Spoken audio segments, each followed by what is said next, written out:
All right. Good morning or afternoon, I should say.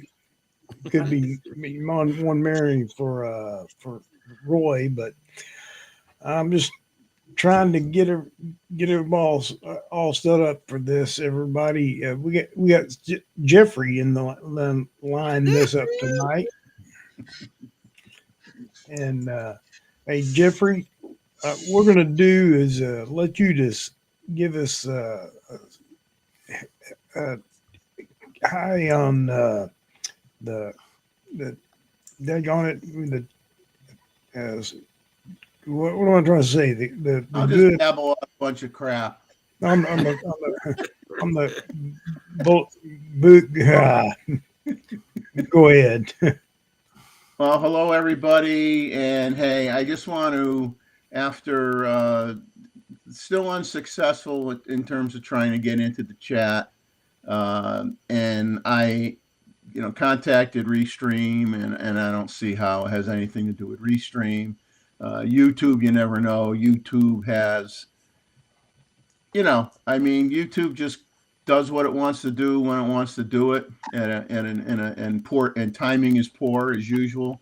But I want to assure everybody that there is no tension between myself and Mr. Chuck. We do talk. We email each other. Uh, I'm always around to help if he needs help and support. And so everybody's got to cool their jets and no conspiracy theories because there's enough of that in the world today going around. So we are good. And at some point we'll figure out, what to do. But, not worth getting your dander up because, I'm just going to chill. And when it's fixed, it's fixed. And in the meantime, I'll pop in here once in a while and torment all of you for a little while, and then go and hide until the photo review. which is next week. And Which Chuck opened up a restaurant in Myrtle Beach. You see, Oh, hey, you need to mirror Chuck your wagon. camera. You need to Chuck- mirror your camera. Jeff, you're right. You're Oh, not. my camera. Okay, Yeah. let me see if I remember even how to do you that. see, he just go out and doesn't do that for. I'm not up. I turned it off. Wait a Oh, minute. you go into the I gotta configuration. go. It's been a while, guys. I'm The not settings. used to being on this end of the. There we There go. you go. There you go. You got it. You got it. There we go. Look at this. We got American style Chuck Wagon restaurants. It's 2024.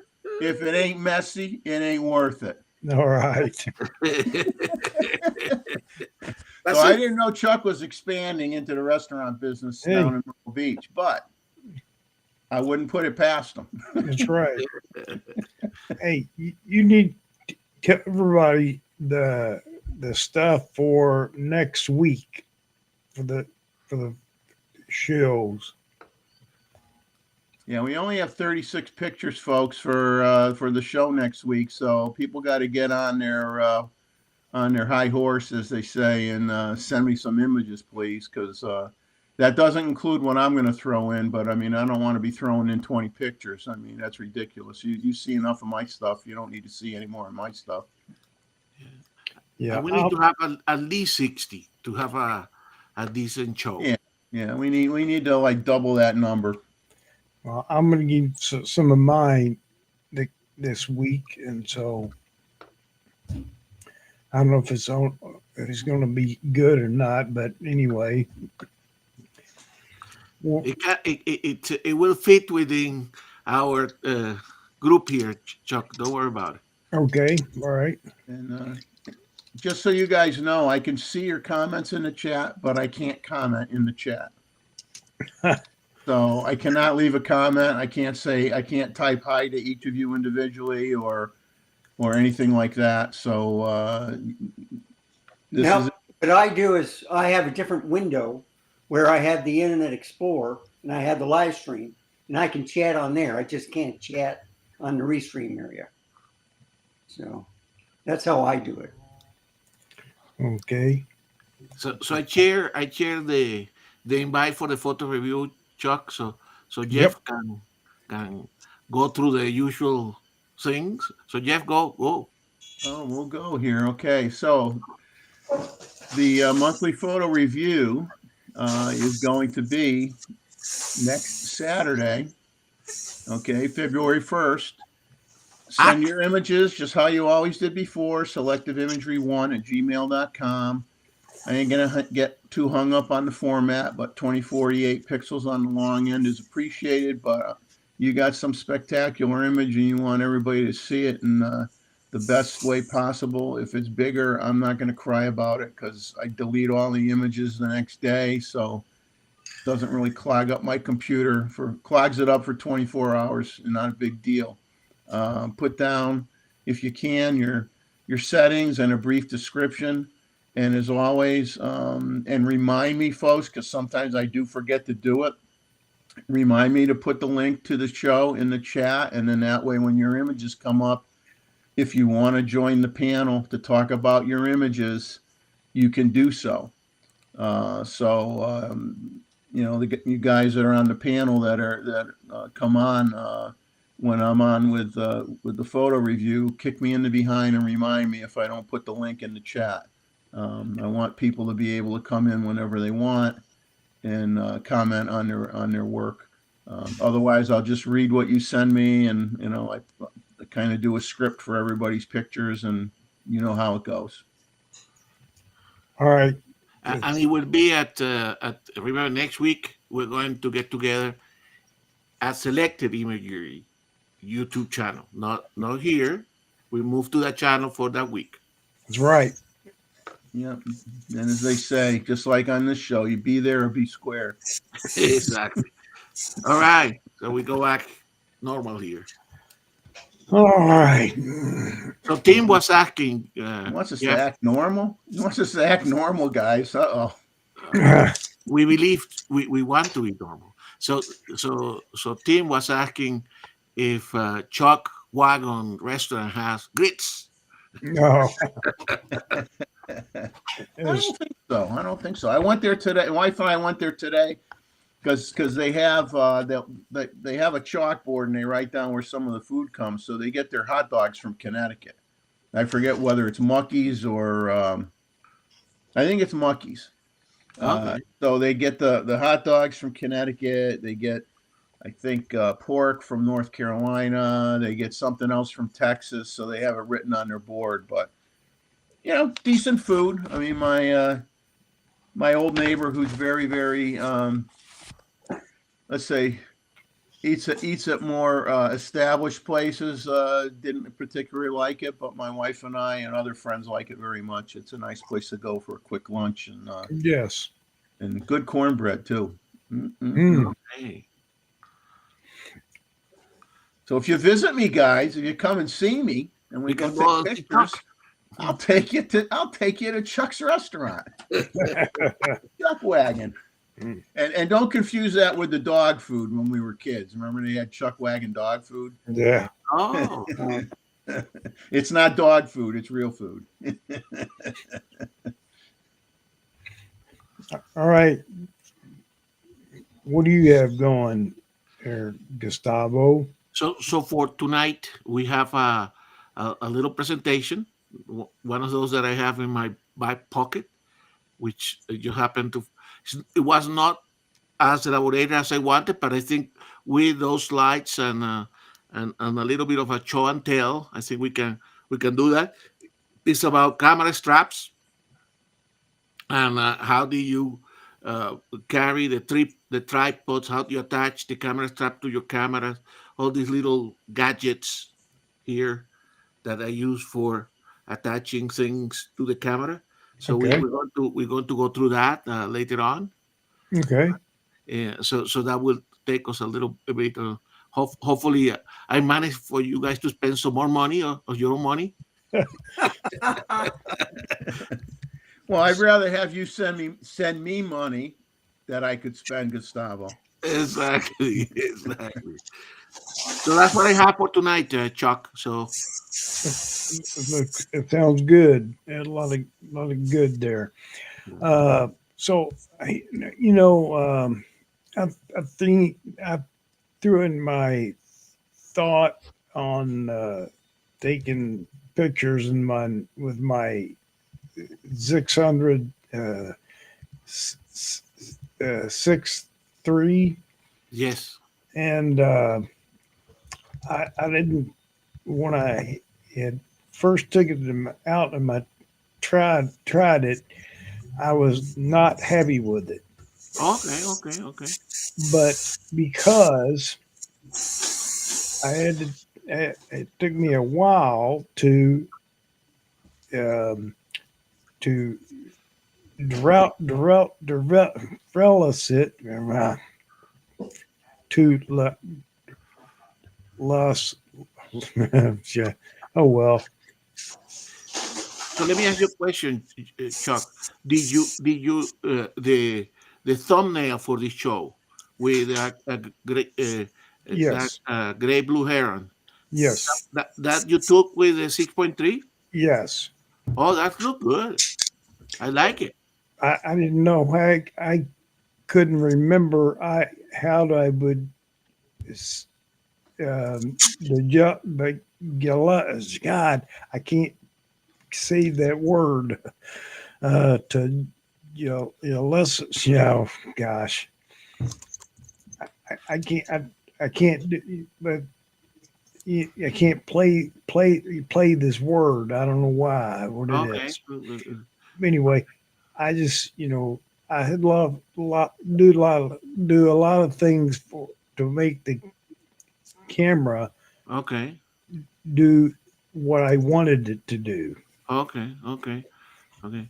Because I tell you that I mean you can see, Chuck, that is so much lighter than your 800, correct? Yeah, So it's very convenient. Actually, when we talk about that today, the one that I brought for the show and tell portion yeah, is of course the 600, correct?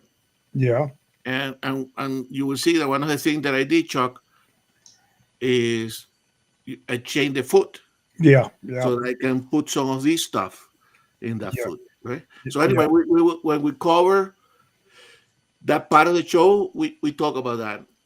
Sounds real good. But I need so try to explain what is the issue that you are having with the lens? well, what it is I didn't know how to the belly of it. God, yeah, I can't say that word.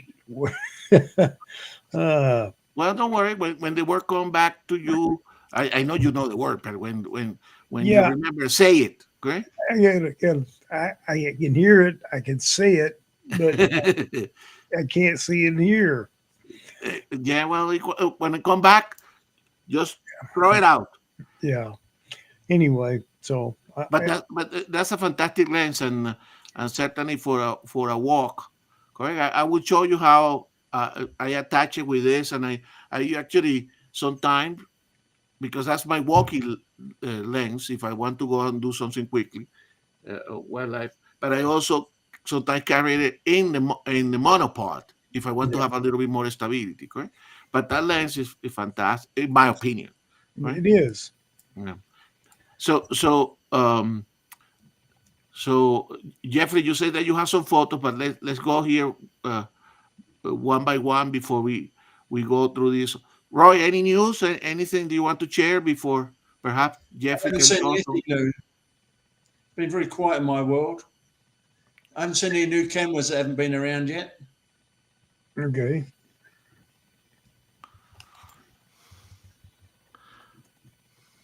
All right. What about you, Randall? I finally passed the 2,900 videos for YouTube. Wow. I think I'm on 2907 right now. Wow. But I bought a new lens, a Tamron. It's for the Sony full frame mount. It's the 70 to 180. It's the latest version. It has VR, and I use it on the Megadapt ETZ 21 Pro adapter Okay. with the Nikon Z8, and it worked great. Hmm. So I'm always dealing with certain things, let's see if this works. And it worked out pretty good. We know that you are the consummate experimenter. Yeah. You do all the experimentations. So But Jeff, that's it for me. Oh, come on. for the time being. And So Jeffrey, you want to show some of those? Yeah, we'll see if it new lens? works or not. I gotta, you guys probably remember me commenting that, I mean, I got it before Christmas, but it sat until Christmas. It was a Christmas gift from my wife, like the Viltrox 16 millimeter f1.8 for the Z mount. And a lot of people, there's tons of reviews out there, and I'm not really here to give you a review because I've only had time to take it out once, because actually that focal length isn't something that you use every day. You have to have the right subject matter. So I made a point of bringing it with me one day and take some pictures at the beach and take some pictures to kind of show the pond area where I shoot from predominantly, and the marsh area, so you guys can have a more of an expansive view of what I see every week when I go there. So I'll try to I'll give you some comments of what I noticed with the lens, but I think for the trying to remember, I think it's under $600 if I remember right. I'm having a hard time remembering what I paid for it because I bought it quite a while back, but it's well worth the money in my opinion. Like any wild angle lens,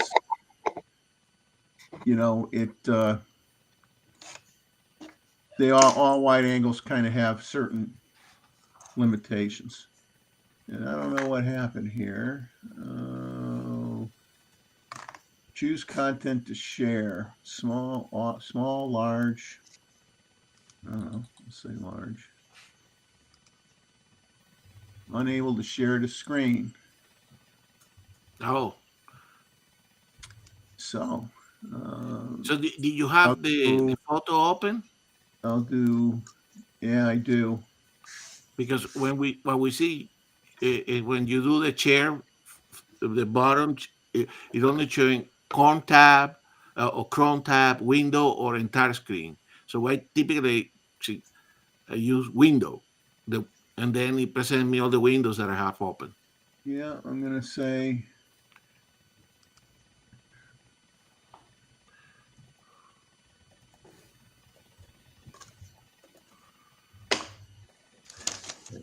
I don't know if you can see anything. Looks like it's not working for me. One more thing that doesn't work for me. What else is new?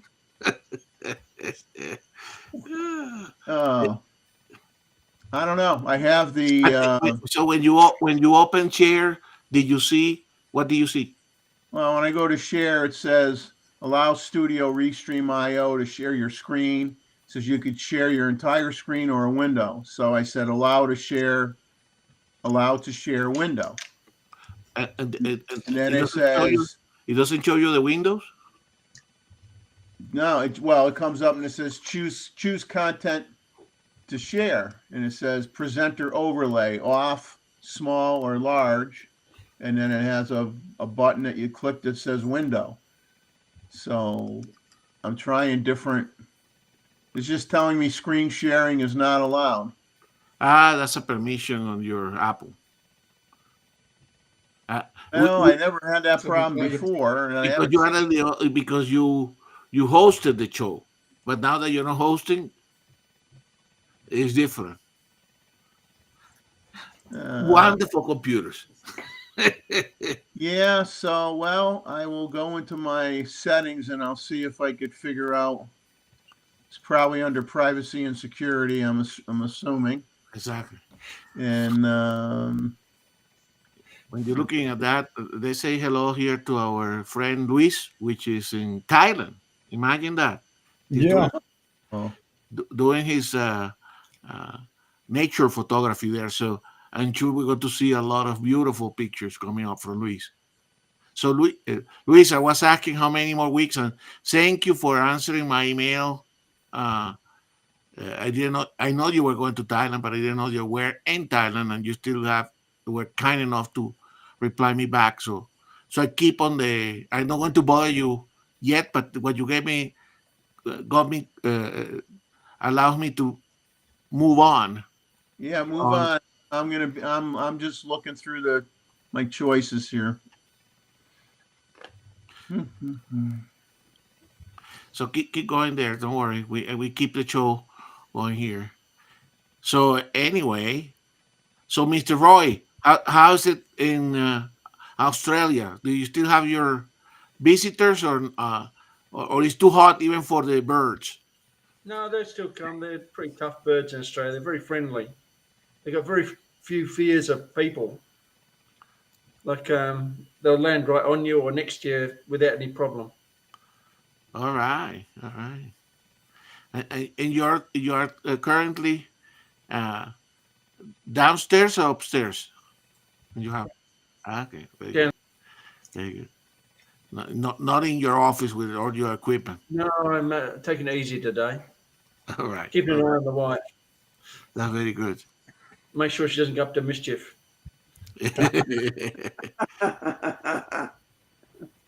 So, Randall, what do you think it will be your next purchase? Since you all have a mind of between you're a different type of collector. Jeffrey collects So, antiques. You collect what is current. so what I'm thinking of is I like this Sony lens, so Mhm. I might get a telephoto lens. I do have the 60 to 600, and I figured I was happy with that. Wow. But I was impressed with his Tamron. It's a 70 to 180. It's stabilized. It's the G2 version, and it's very light, and it's pretty fast and autofocusing too. But I got it for a friend, so I'm going to send it to him for his birthday, and I'm thinking about that. I'm also looking at that 600 millimeter lens, and then I'm looking at the 800 millimeter lens. So I got the 180 to 600 for the Nikon. I'm thinking of maybe getting the 800 millimeter PF. So that's the only thing I'm thinking of for purchasing, unless they have something coming out, a camera like. But basically, I got now 3 of each on the full frame for. No, I'm sorry. I got 3 DSLRs. I got 2 APS-C Z cameras, and then 3 full frame Z cameras. Okay. I got 5 Sonys. I got 5 Panasonics. I got 2 Leicas. I got a Fuji. I got point and shoots. I got Ricos.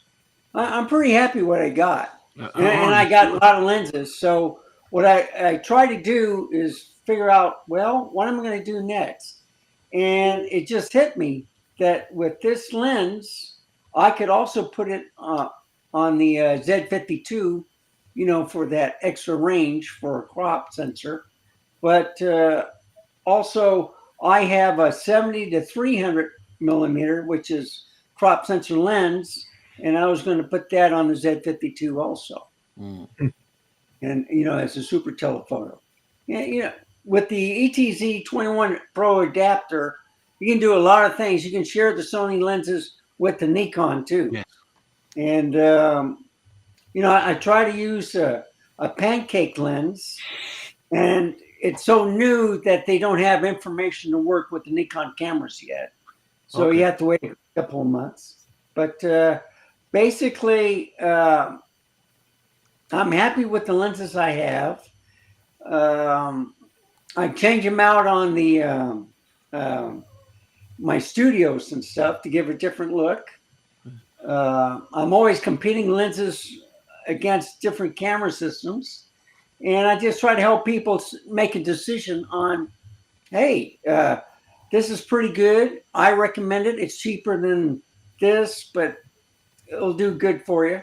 It just, I still use F mount glass with Z cameras and with the F mount cameras, and I'm happy with it. I had the 610 out today, and I was so happy with the autofocusing speed. And the nice thing with the 610, you put that optical square in the middle to pinpoint what you want to focus on, Yeah. and you don't see the focusing traveling around. There's a few shots that I thought were out of focus, but that was on the LCD screen. When I looked at the photos in the studio, it was perfectly fine. All right. So I'm happy. I'll just have to travel more. I was going to go to the Pearl Museum today. It's a brewery. They have antlers in the bar area, but there was over 1,000 people there. So I just said, nah, I'll wait till the week before we do that. Exactly. That's the beauty. Yeah. You go when people are working, then you can enjoy yourself.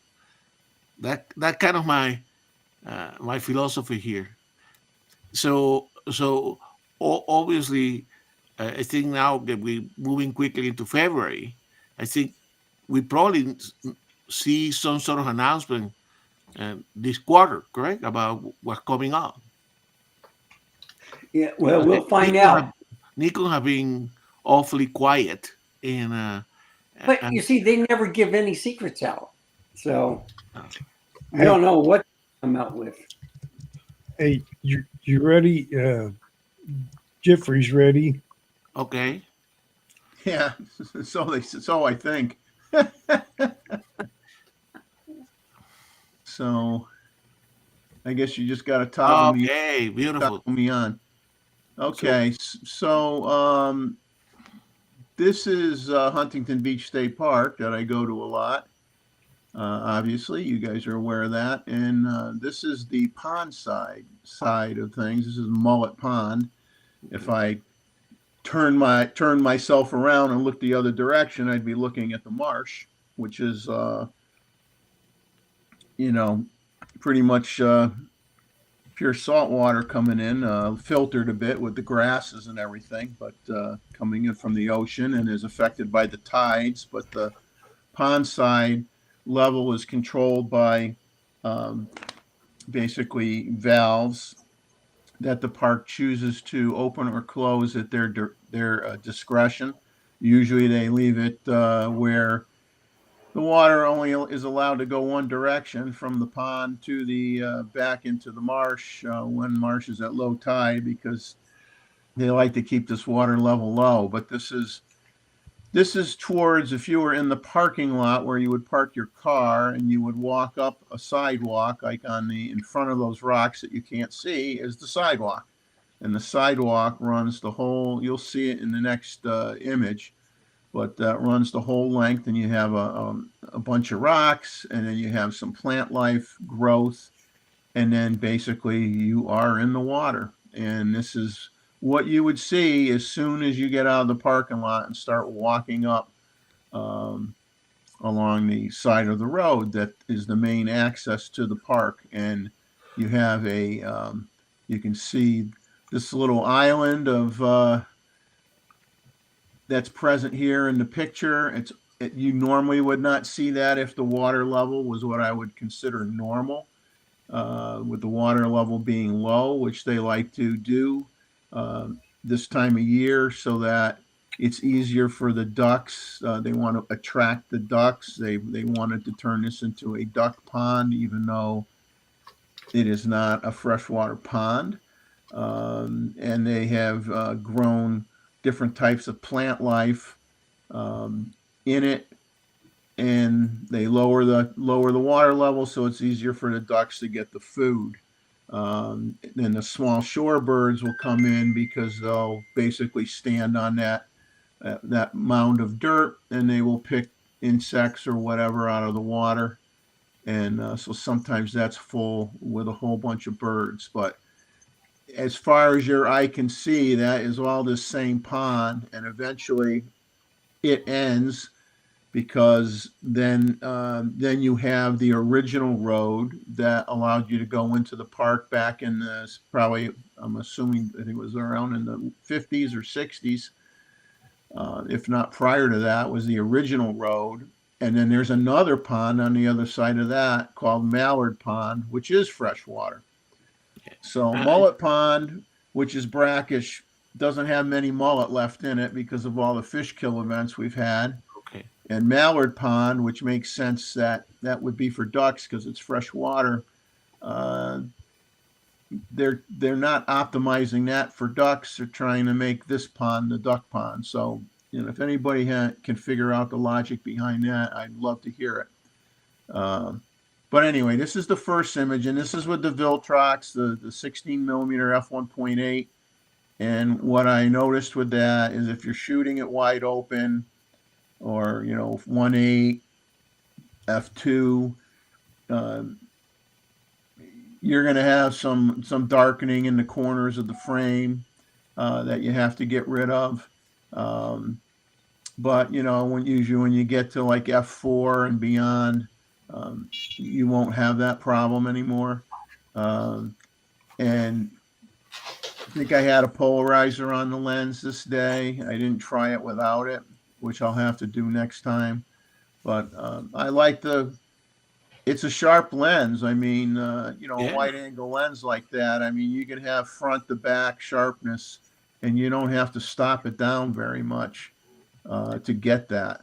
But Jeff, even the Nikon 20 millimeter 1.8, that one also has some vignetting when it fully opens. So yeah, it's almost inevitable.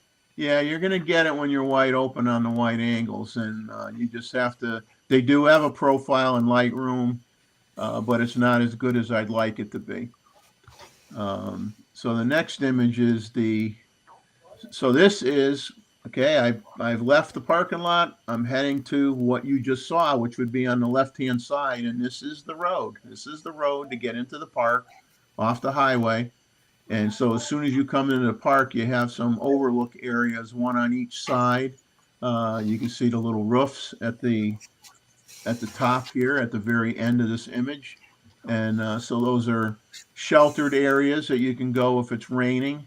And so the tree line towards the end of the road is what gets hit when the sun comes up. Okay, so the trees over here light up. And if you're standing in the foreground element here, you may not have enough sun over there for a good 45 minutes or so. So you're looking here, I mean, is this in the morning? You're looking to the west? Oh, don't ask me directions. Well, I can yeah, see the sun is behind you, correct? So the sun is behind me. The sun is behind me. And when it gets over the trees, or as it's starting to get above the trees behind me, these trees will light up. And that's where you get the nice colors sometimes that I get in the water. You get the reflections of the trees with the sunlight, bathed in orange, and then that reflects in the water. And then when you have birds over there, you get really, really pretty shots. But for that light to make it towards the foreground element here, it takes a while. So lots of times you start out here because the birds congregate in this area first, early in the morning. As soon as you get a little bit of light, they like this corner for whatever reason, and it takes a while for them to decide to migrate to the other end where the sun is. Now the ospreys want to be where the sun is because they can see the fish a lot better, but not having anywhere near as many fish as we used to have. We used to, you could sit there 4 hours and you'd have at least 3 or 4 opportunities to see an osprey try to get a fish. And now if you came, let's say five times during the week, you might only have 1 or 2 days where you'd even see one. I mean, that's how bad it is now. So you and Bob go through this walk here through this road, correct? Yeah, we walk from one end to the other, go on to the other side to shoot on the marsh side. Okay. But the birds, when the marsh is at low tide, that's when you would normally see the birds onto the marsh side more, because you got little pockets of water that have trapped fish in it.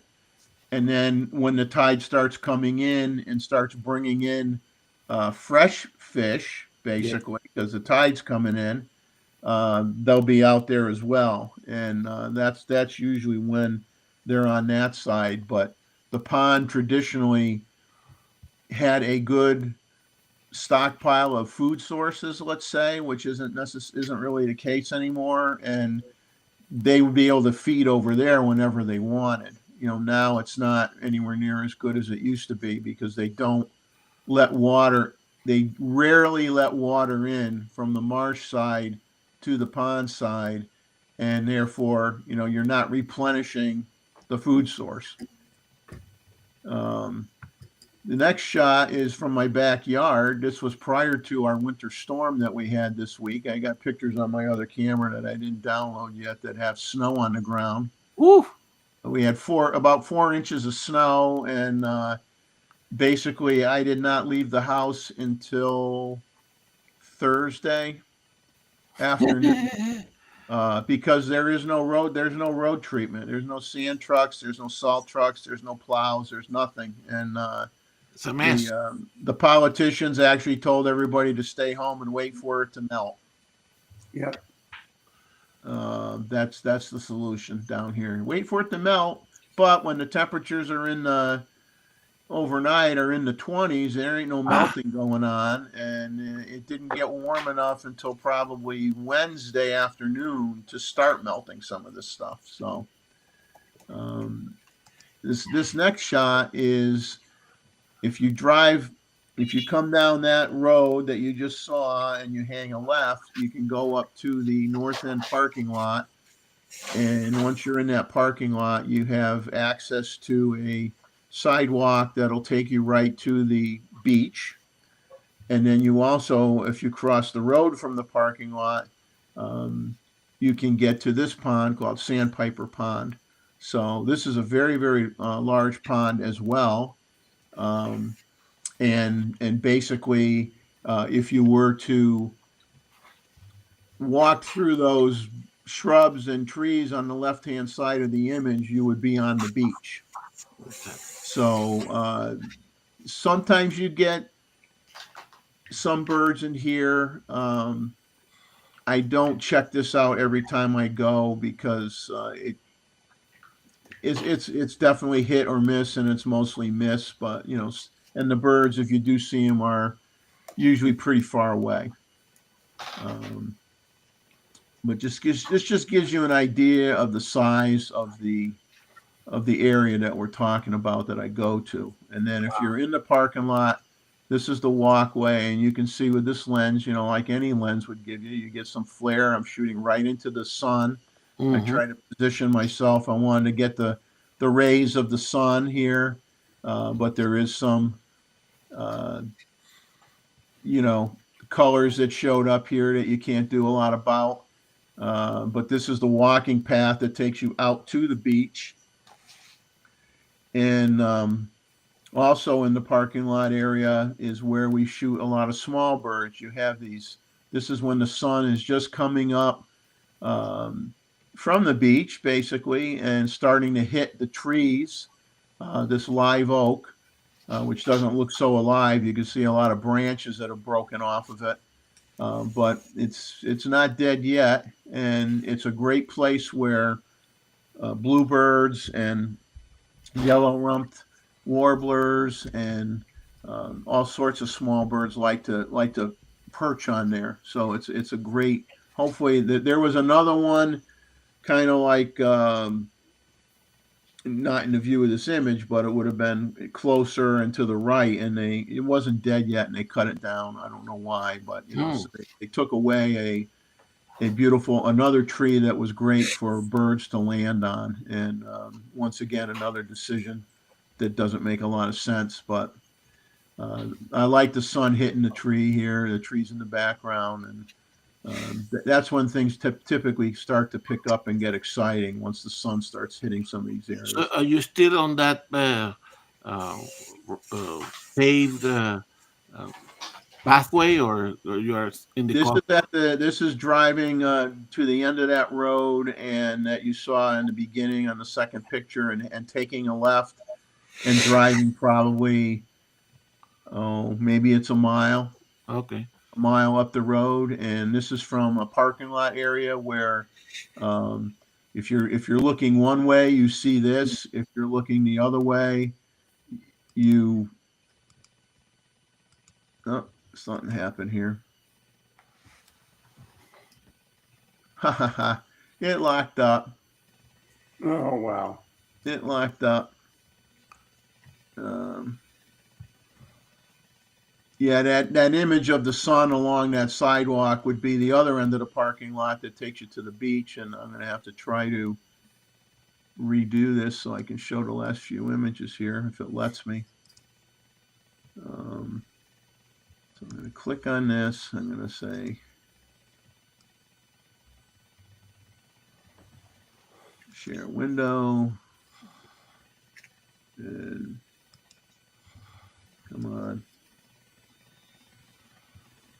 Too small. And let's see if it, you'll have to bring it back in again, Chuck. All right. I had to reset it, and we'll see if it allows me to move on. There you are. So here's a beach scene Okay. with the sun coming up, and the sand is sharp from, is sharp from front to back. Lens is really, the lens is nice. Here's another shot. The waves coming in. You can see the detail in the foam, in the water, and the footprints in the sand. And it is nice. And here's that same path that goes to the beach without before the sun was a little higher, and I had to bring up the shadows a little bit just so you could see some of the grasses in here. There was never any sand to the left here at all. All this sand is a result of a storm that came in and basically flooded the whole parking area and brought in sand, and it filled in this whole area with sand. Knocked the dune, ruined the dunes. What was dunes is now sitting in here, and you had inches and inches of sand on the sidewalk, and basically they kind of just brushed it all, moved it all to the side here, and they didn't try to then remove some of it and put it back onto the beach. They just left it where it is. So, Well, that's the natural processes of this type of yeah. But yeah, you walk out here and you got little signage and whatnot. And if you took a left, if you get out to this point and you hang a left and you walk about a mile and a half, you hit a jetty, where you can see minks. that's where the minks are. You'll see minks out there at the jetty, Okay. but you got to walk a mile and a half to get to it. And that's the easiest way to go to that jetty, or that jetty has other access. No, that's really it. Wow. unless you own a boat. Okay. Unless you own a boat. And my friend Bob, he cheats because he has an electric bike, and he gets there in like 5 minutes, and I'm there about 25 minutes later, walking. But Bob had to drive the bike on the sand, or the Yeah, path? right. Yeah, he has wide tires, fat tires that are meant for sand. Okay. And he rides it on the packed part of the sand, and he gets out to the jetty in no time. Okay. And as I'm walking, because he has like a cart that he has attached to it, so he drags all his camera gear with him in the cart. And then I'm walking behind, taking forever, and eventually I catch up to him. But then, of course, if I see something interesting on the way, I stop and take pictures of it too. So sometimes he's waiting a half an hour or 35 minutes for me to show up because I stop and take a few pictures. But it is a nice beach. But the beach at the other end of the park, this beach at this end of the park, the north end of the park, has a lot of people surf casting. You'll have people here at 6 a.m. before the sun comes up, and they're loading up their carts with 3 or 4 fishing poles and bait, and everything, and they're surf casting out here. And you will have some people that will go to the right that'll swim, but a lot of the swimmers go to the South Beach, which I didn't take. They probably don't want to have a hook in their behind while they're out there swimming. So the swimmers tend to go to the South Beach area, which I did not take a picture of. But this just gives you an idea of what that lens can do, and so far I'm happy with it. Like I said, it is very sharp. I like the colors from it, and it's very affordable, and it offers us something that right now Nikon doesn't. So you have to, if you want something wider than 20 millimeters that isn't a zoom, you don't have any options. So I got tired of waiting, and I said, because I want this lens too. Like in certain parts of South Carolina, I can go when the cotton fields, Okay. and so when I have a full cotton field, I'll be really. I stopped to share because that's all I have. Okay. Very good. Very good. Cool. So, I just want to give you an idea, what the results are with the lens, and the flaring isn't any more than a Nikon lens would be, and pretty happy with it so far. It looks good. Looks good. So Tig was asking, I don't know if you saw it, if you can ride in the little car from behind Bob. No, I'm on a diet. Maybe if I lose enough weight, I'll be able to sit in the. I got to get one of those. What was the little the red flyer or whatever it was when we were Exactly. and sit in one of Little those. wagon. Have a wagon, have him pull me around. But he would probably go too fast and try to tip me over. I could see him doing burnouts with it and trying to. On the other hand, walking in that sand, that must be a wonderful exercise because if you have to walk on the packed sand, I'll tell you, you want to go out there when it's low tide, because if you're to walk 1.5 miles in loose sand, exactly, in the summertime, I've done that, and I don't go out to that jetty more than maybe twice a year, because it's tough. It's a tough walk in the sand, and lots of times you're walking out and it's low tide, and you stay out a little too long, and then you're walking a little bit too much in the loose stuff, and it wears you down quick. You feel like you've walked 3 times as far to get back to the parking lot. But it's obviously, you could tell that it is a good area for wildlife. Unfortunately, there's just some things management wise that have happened that have made it's still better than a lot of places, and it's close to where I live. So I mean, that's where I go a lot. I mean, there is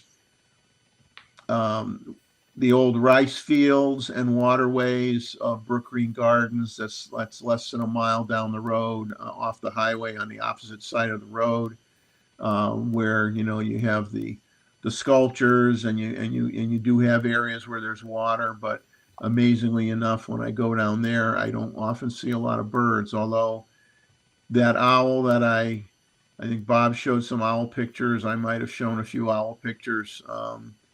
That owl is still there. It's been, a couple months now, I think. So it's living in there. And so once in a while you get a treat, with a red-tailed hawk nest, or a gray horned owl nest. And so you make the best of it. And of course it is nice. It is nice that they plant so many flowers in there, and when everything is in bloom. And then later in the spring were some of the long, taller plants that have the tubular shaped flowers on them that attract hummingbirds, and then you will get some hummingbird opportunities as well. So that's a nice place to go to. That owl is beautiful. So Greg is asking you if you have been shooting a lot with your 800. Oh yeah, I shoot with the 800 a lot. I mean, unfortunately, a lot of those birds don't want to get close. And I think the big thing with the 800 is, I mean, I think I use the 600 a fair amount as well. I mean, it is lighter. I mean, after about 3 hours with the 800, I'm getting tired. With the 600, I have walked around with the 600 for 5 hours and not been tired at all. And 600 is, in general, considered like the focal length for wildlife. And but you know, unfortunately, in this location, at times, they don't want to come close, especially the smaller ducks.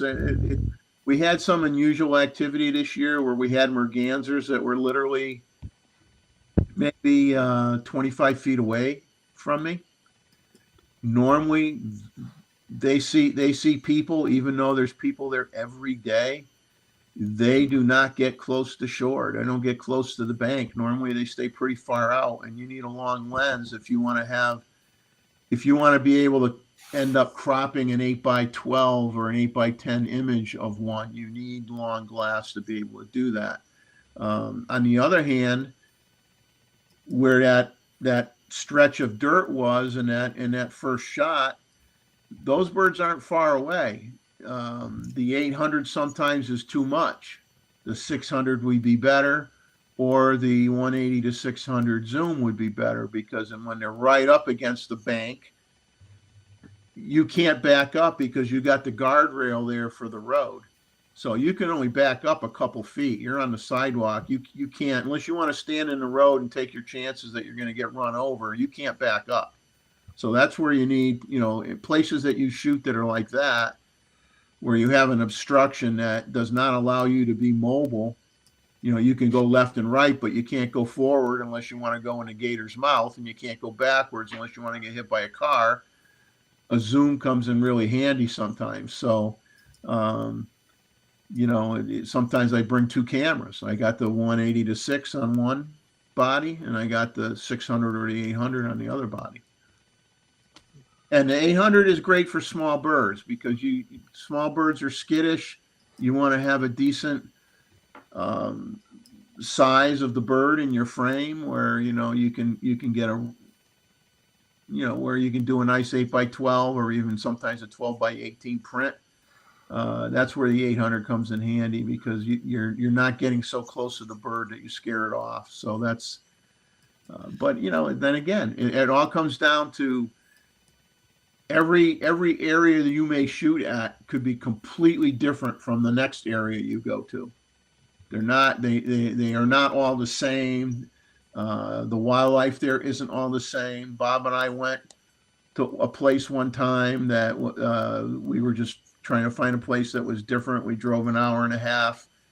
We drive on this road, and you're basically just getting out of your car, walking around.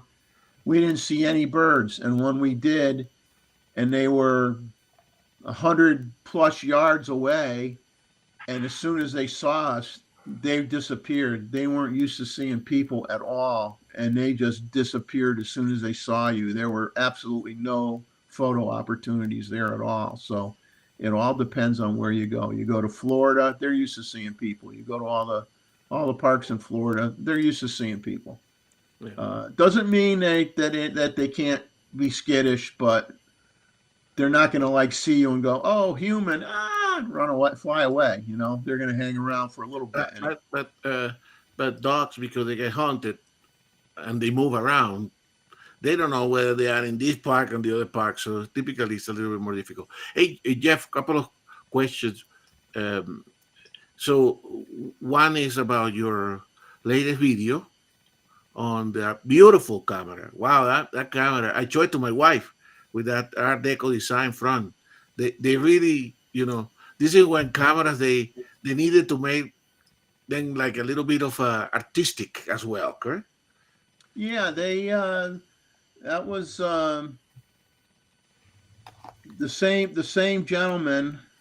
I think I said it, Walter Teague, I think was his name. He he did a lot of cameras for Kodak. He did a lot of folding cameras, folding bellows cameras, and like on the top and bottom, sometimes they'd have it like with a black with a fancy nickel design on each side. He did a lot of the brownies where in some cases they made it look like a stained glass look with the front would have like, you know, a pink and a light blue and a green, and they'd have different colors on the front of it. And, you know, and all that was, you know, in the 30s and 40s was a big time in America for the Art Deco look. And a lot of it was lines. Like he liked to do things with lines, and then he did things with color. And I don't know what the guy got paid, but I mean, he did a lot of stuff for Kodak, and I'm sure, you know, what it did is it attracted a buyer who looked at it as a stylish camera, and they made a decision based on style.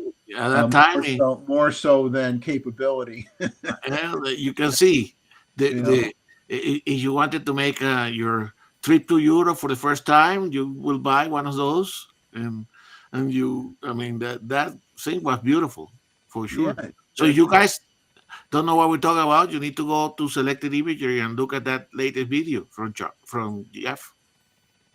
Yeah, he posted 2 videos. And there will be a video next week.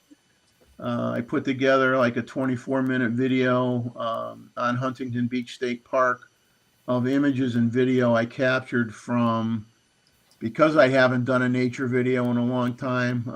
I kind of like just took a collection of stuff that I saw from I think July through early January of this year, July of last year to early January of this year. So I took some shots, some stills, and some video, and put together a 24-minute presentation, and that'll be coming out next week. So what do you think about the presentation from Paul's camera yesterday and Mark? Well, I think I had seen that one before, or I had seen a lot of those same images before.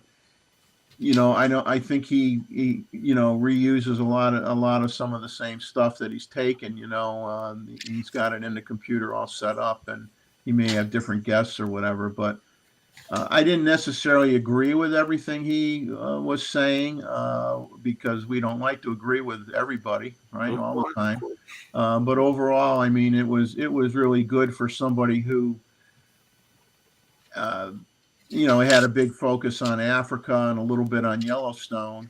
But, you know, he is correct that if you watch any Steve Perry videos, he'll comment that, you know, you wouldn't be bringing an 800 with you to Africa. You're in the safari trucks. They're going to get more than close enough for you to use a 600 or a 500 PF without any problems. Just bring a TC with you if you're that worried about it, or be willing to flip the switch and go into DX mode. And then obviously lots of times the animals, as you can see in some of his pictures, they're like they're 10 feet away from the vehicle. Okay. So you want to have 2 cameras, and you want to have maybe the 24 to 120 or the 70 to 200 on one camera, and and then your long glass on another one, so that when they get close to the vehicle, you can get them. And I did agree with him, like if you go to open range type areas, you go to Yellowstone, you go to other parks, you need the longer glass because the animals are typically much farther away. Yeah, for sure. No, he provided good advice, but I agree with you. I would not support every single thing that he said, but I think obviously he's promoting his store and some of the. Which is fine. And it was good over. It was good in general. It was good, and but I laugh when he says, "Oh, you never use an 800 and carry that around." It's like I do all the time, my friend, and I track swallows with it.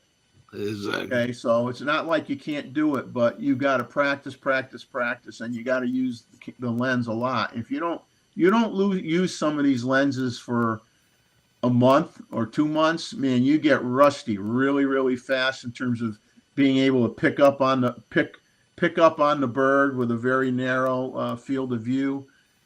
So if you're going every week, then you're going to be at the top of your game. If you're only going every once in a while, you're going to have a hard time. I was surprised a little bit on the autofocus selection areas that he used, correct? Because he also used the autofocus uh, He, latch. he doesn't do a carry. He doesn't do a carryover to the 3D tracking. Apparently, he doesn't. No, no. Although he said that he used the 3D the focusing button to put the 3D tracking, but he doesn't. I mean, now I can understand that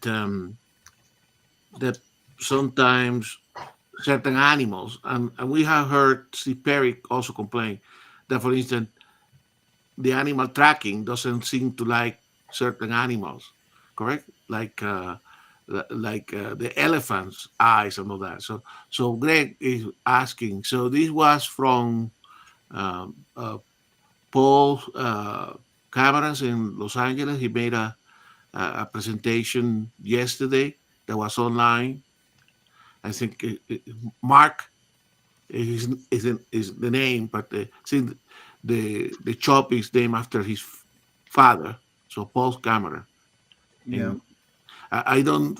It's in a one of those Like cities. a creative academy or something like that. They do courses, they do training, they have a lot of reps that go there and show show people how to use the gear and try to sell the gear. And it's I talked to Tim about it. He says, yeah, he says it's just outside of LA, so it attracts a lot of people that have a lot of money to go into that shop and buy stuff because Well, location. Mr. Ron Pollard did a presentation for him, correct? And he had done some business with Ron. So anyway, Joy, say hello and tell us what you have been doing. Hey, I'm gonna get ready. I'm gonna get ready to take off, guys. But I want to say one thing. I got an email. I got a text message from Ron Pollard today, Okay. and he had a photograph that is on the cover of Time magazine. Wow. So good for Ron. Congratulations. But I'm gonna take off. My dog's kind of being a little bit more of a pain than usual.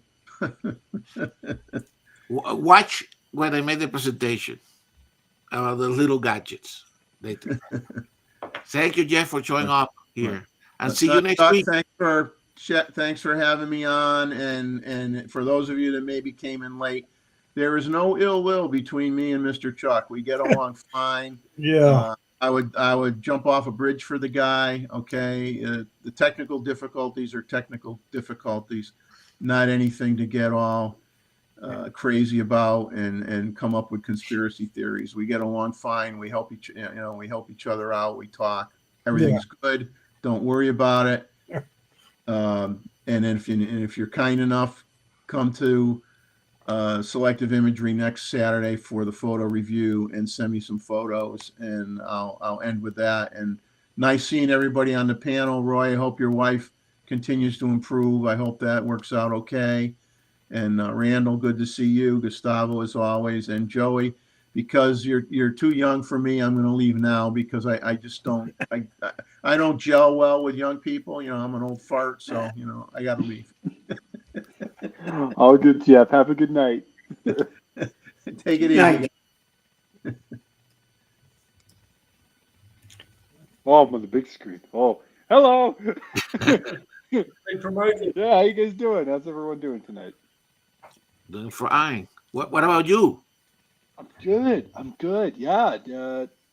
Nothing really new. I've been playing with my Sony ZV-1 a little bit. That's been fun. Been doing a little HDR photography, trying to maximize that as much as I can, and lots of stuff with my drone too. It's really just It's been kind of cool just having such a compact kit, like tiny little monopod, one little camera, all in one lens, and then just my drone, which is also tiny. So I kind of just carry that in a go bag with me all the time now. And yeah, that's been kind of cool. I've been getting some cool photos with it for sure.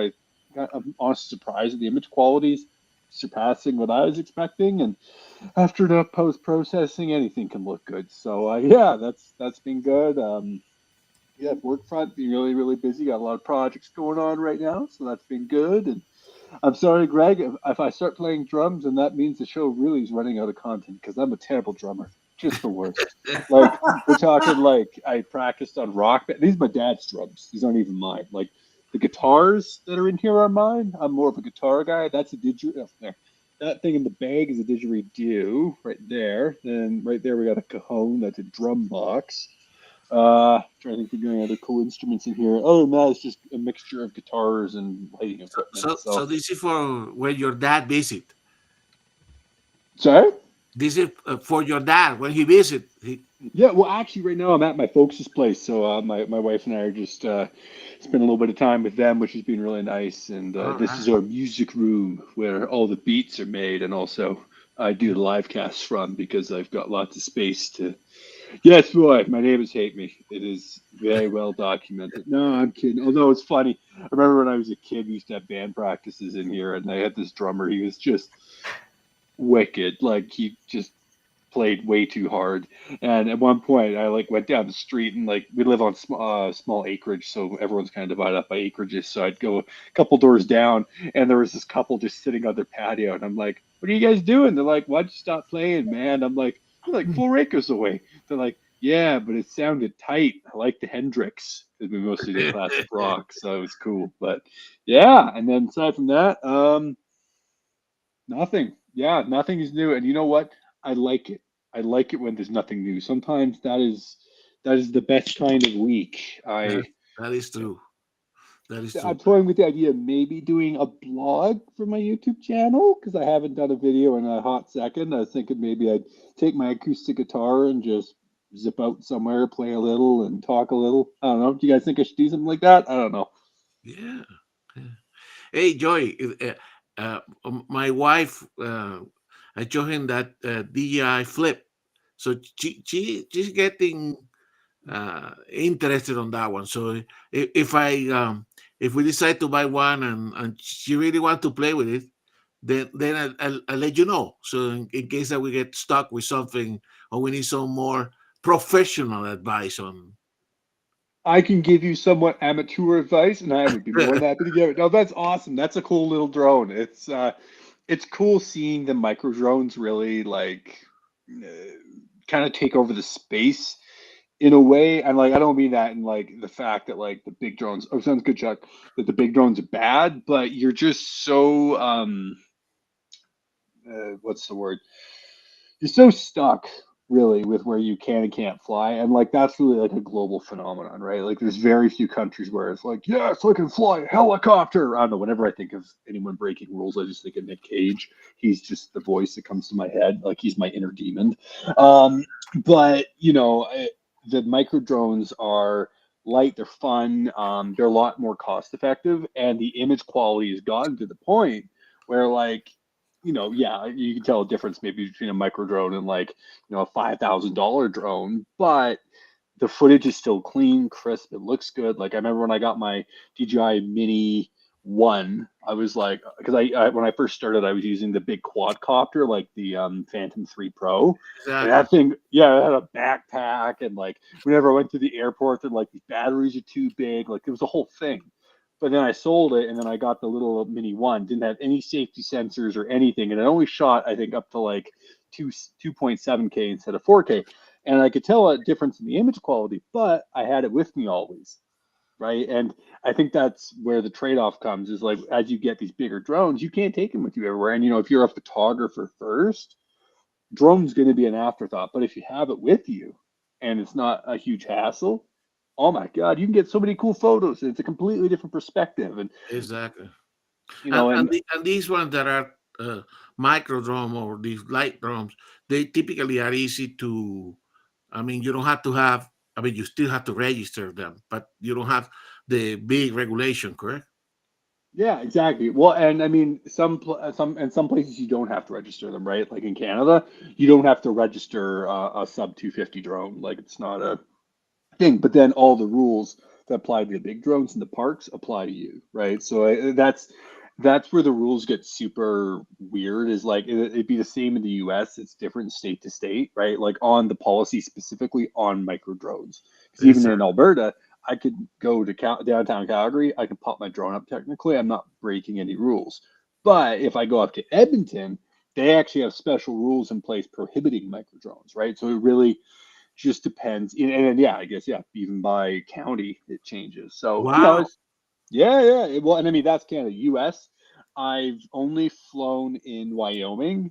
The rules were pretty lax overall. National parks, no bueno, but like outside of national parks was okay. Yes.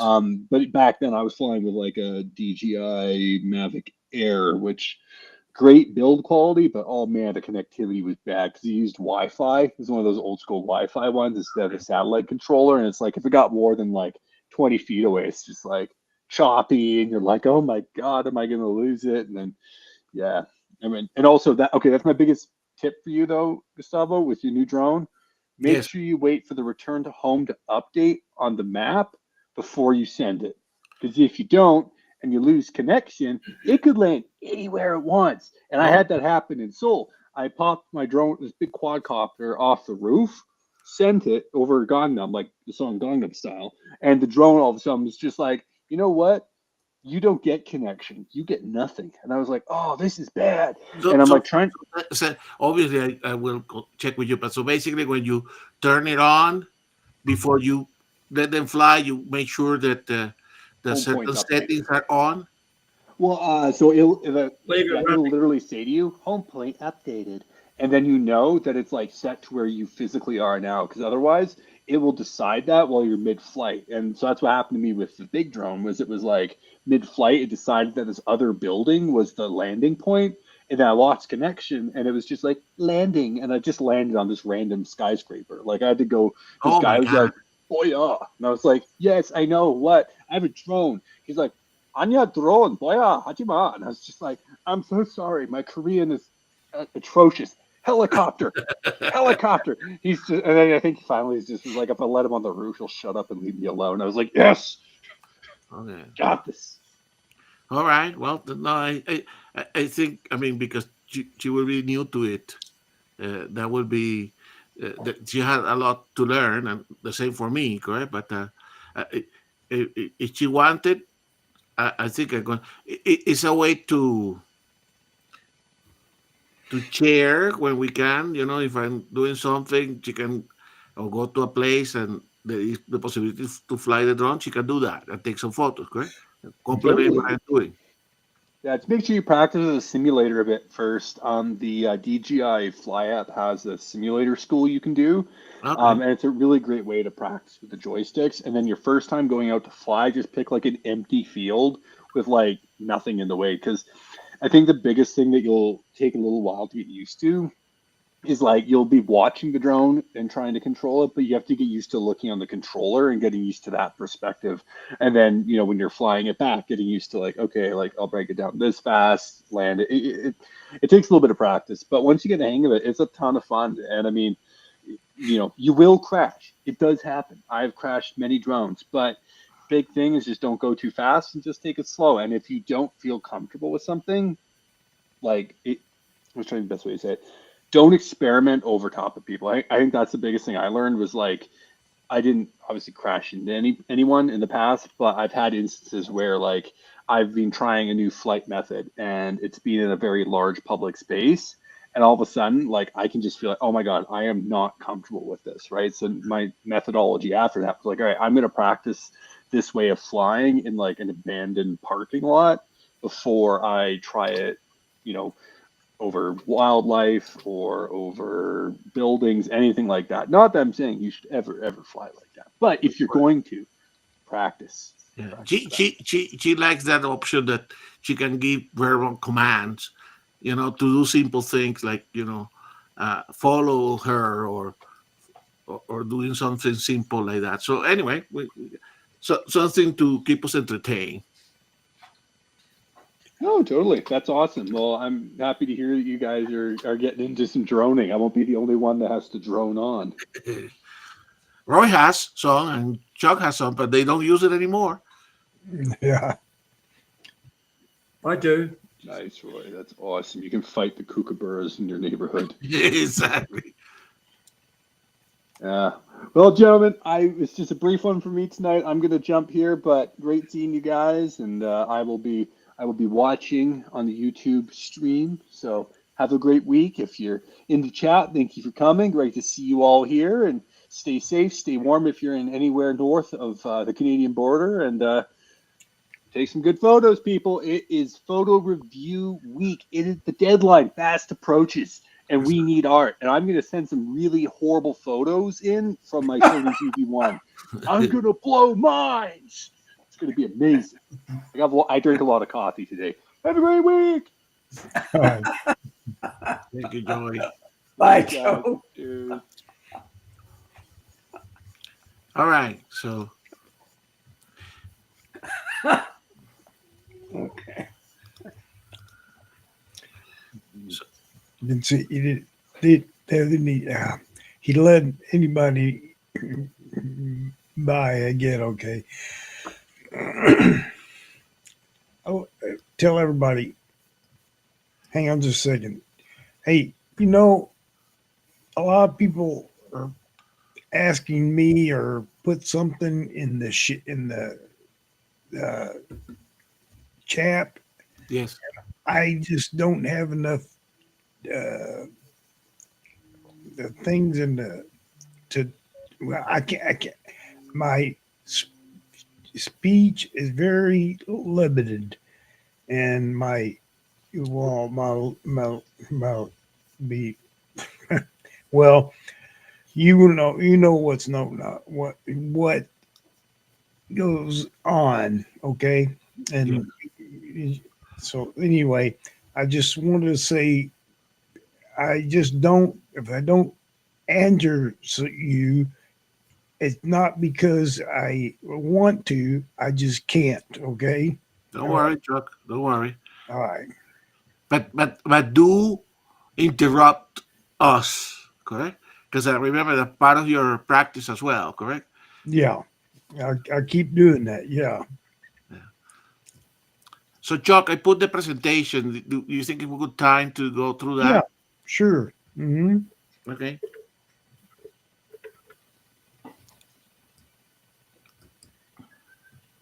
All right. So for tonight, this is something that I have been doing off and on for quite a few days. So today I put finished some of the slides. So what we're going to be talking here is about accessories, and particularly accessories uh, to attach attachment camera straps to basically put straps on cameras and tripods and monopods, correct? Okay.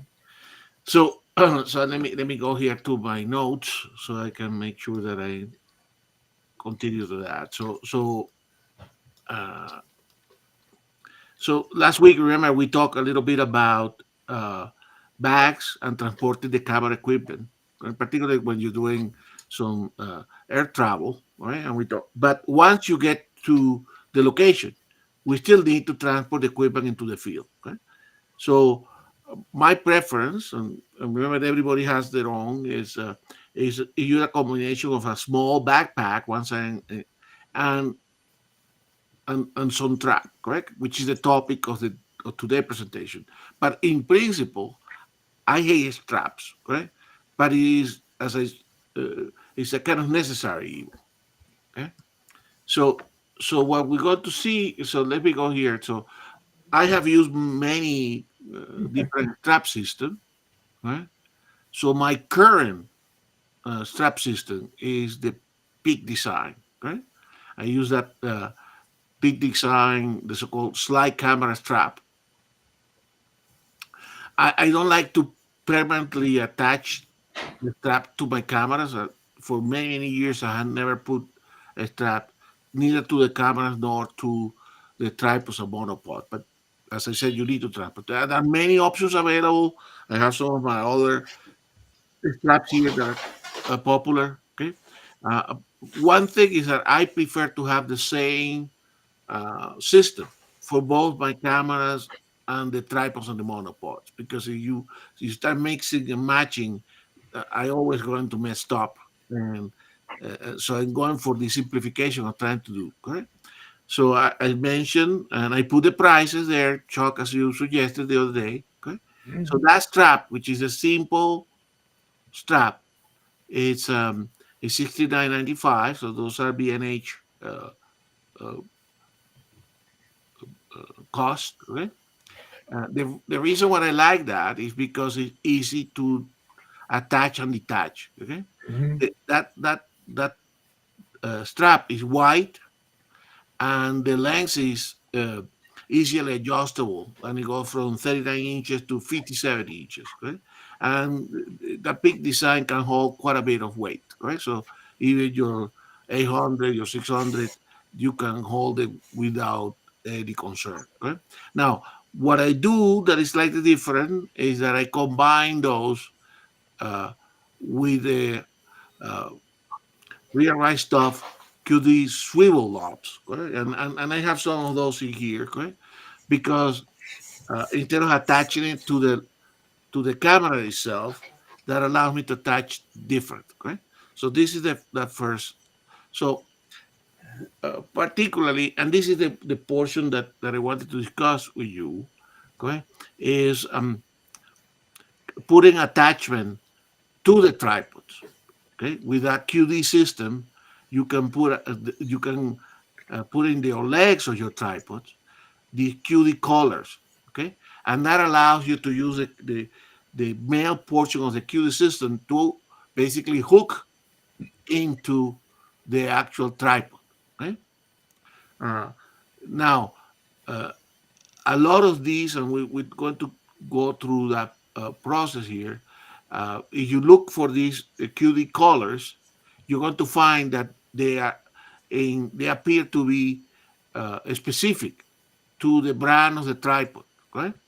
So, uh, but you can still use them provided you match the exact diameter of the specifications of the colors. As a matter of fact, because there are many diameters of leg, you will see there are multiple models. So one of the things, if you want to use that, you have to take a vernier and precisely measure or go to the manufacturer the diameter of the tripod or monopod.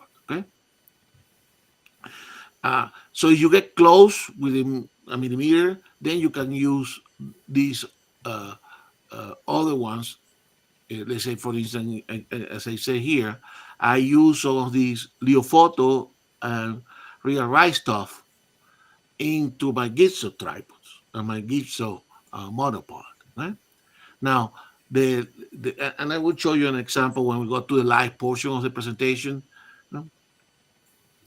The As usual with the Real Right stuff, you can see it's excellent quality. Right? This one is a two-piece design, and it has 4 Allen screws. It seems to be extremely well made, but it costs $75.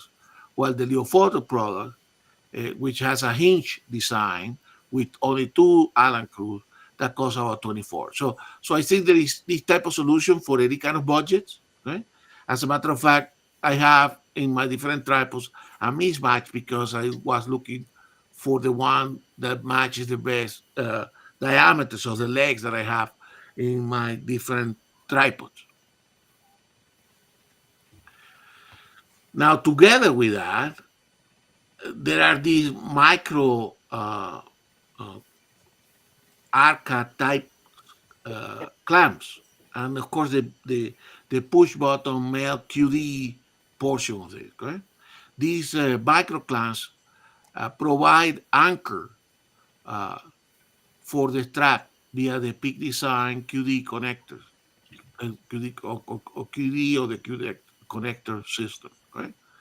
The Arca type QD clamps allow to quickly attach and detach a QD swivel to either your Arca L archetype L bracket in your camera or to the lens foot. And all my cameras have the L bracket, which is Arca Swift compatible. And I have changed all the lens foot of all my telephotos, so they are also they have both access point to the QD, or they are of course Arca compatible, right? So these little pieces that you can, these little clamps, together with the our realized top micro clamp, is what I use for that. Now again, Leofoto clamps are significantly cheaper than uh, the micro clamps from Realized Stuff, right? So I'm going to stop sharing. We can go back to the slide, but now I'm going to show you some of these because we don't only showing the photos so that you can see it how I use it. Okay. So any questions so far? Yeah, I think Terry Kirk Enterprise also do some of that. So in my system, I have a mismatch. So for instance, I showed before, right? They did here, right? So this is a Kirk Enterprise foot, correct? And that foot here, as you can see, it has the female part for the QD, correct? So a QD can connect it to that. So you have a QD like this How one. much? How much is that? The foot, Yeah. I don't know exactly, but I can check it. We can check it here. Probably somewhere around less than $100 or around $100. Did you got it at being the H? Yes. Okay. So I have all my lenses are etc. So you can see here now you have a place to attach your strap out of the QID, out of the Great design. QID. So you can attach it like that, but also you can attach it this way with the micro clamp. Let me open this micro clamp. So Terry said about $150, Chuck. So you can see this one now is attached via the micro clamp, right? Okay. Now what this allows me to do, and you will see it when I put the strap, and I will go back to the strap, correct? Is it allows me to put one anchor of the strap into the L bracket, and the other part of the strap goes here to the foot, either through the micro clamp or through the QD. Okay. Now, before we go and do that, let me show you. It's easy to do it in the monopod, right? So you can see in this monopod has one of those realized stuff clamp, correct? So you can see, let me put it. So you see in this element at this diameter, I have put one of those so I can take, let me take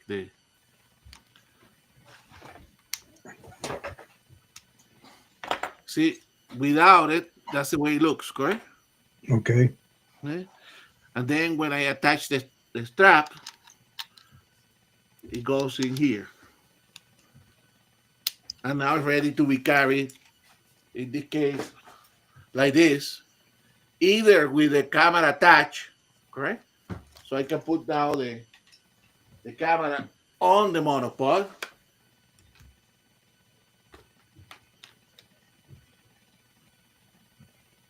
Okay. And this is secure enough that I can hold the camera and the monopod all together and over my shoulder, right? Now, I can also move, and actually when you're shooting, that's probably a good idea. Let me see if I can do that. I can take this out, this end, attach one of these, let's say, to the camera. Okay.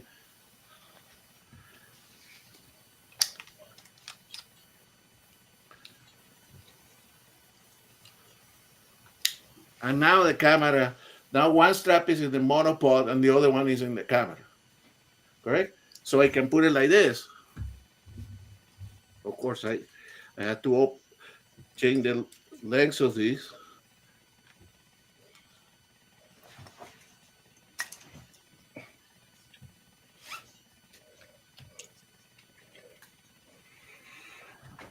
And put it like that and be ready if I need a monopod. Correct? Okay.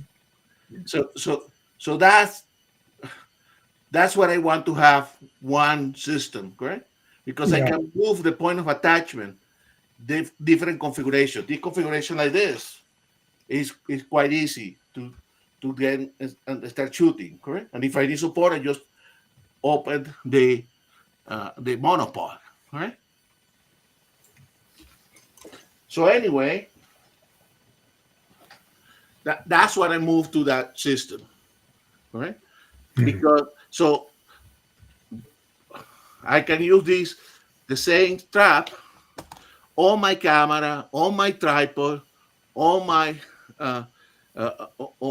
on let's see. So if you were to do this, let me just check here, right? And let me detach the camera from the monopod. If you want to use it as a regular strap, then you attach it here.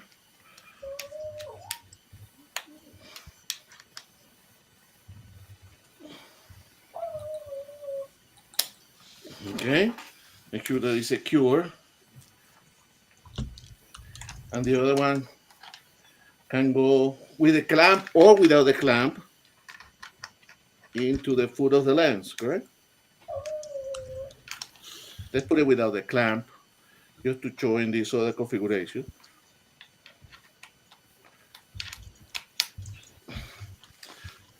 And now it's a regular camera strap, correct?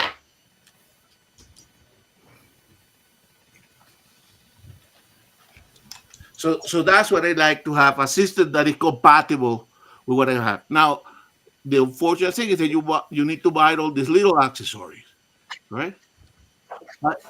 But they are quite, I think it's, I think they are very good. They are, well, particularly the rear stuff is really well made. So I hope this gives you an idea Yeah. of how to use these accessories, correct? Because inevitably, particularly, let's say if I'm shooting with 800 in the tripod, Chuck, correct? Yeah. And I want to keep, let's say, not this 600, but let's say the 100 to 400, right? I can put this to the side, be working on the tripod, and I know my camera is secure, right? So if you're working with two cameras, obviously you need to have one camera on the strap, right? Now, in the past, I used that many of you have, I'm sure. This was very popular, or is very popular. The black rapid strap, correct? And the way I attach those were with this type of system here, correct? That you have the little screws that go into your tripod socket, correct?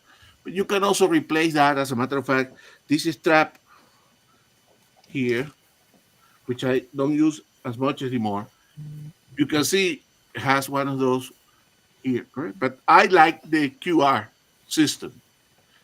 Less fiddly, less chance of, this getting disconnected for your tripod socket. So I moved from this system, which is I would call it a more traditional camera strap, to a strap that can handle either my tripod or my camera, that can attach to my lenses. So anyway, so that's what I have. Now I can look at whether there's any questions. Hmm. So any question from the panelists here before? And I hope this is helpful. You know, we these little tricks, correct, that we all have to use. But you need to buy those things, right? You need to buy all the little pieces and put the jigsaw puzzle together, right? That means that you have to measure y- your your legs and everything that you need. Some of the newer tripods have a quarter 20 Yes. screw on the side. Yes. Saves that trouble. One thing I like about tripods, I like the 2 inches there. I never go higher. Just to Exactly. grab No, it. I don't like, as you can imagine, Roy, I don't like any center column. Correct? All my tripods don't have any center column. Uh, uh, eh, I only use but, 2 but if inches you of it. have like a little column like that, you can attach one of these, correct? You can put one of these in there, and then you have an anchor point there.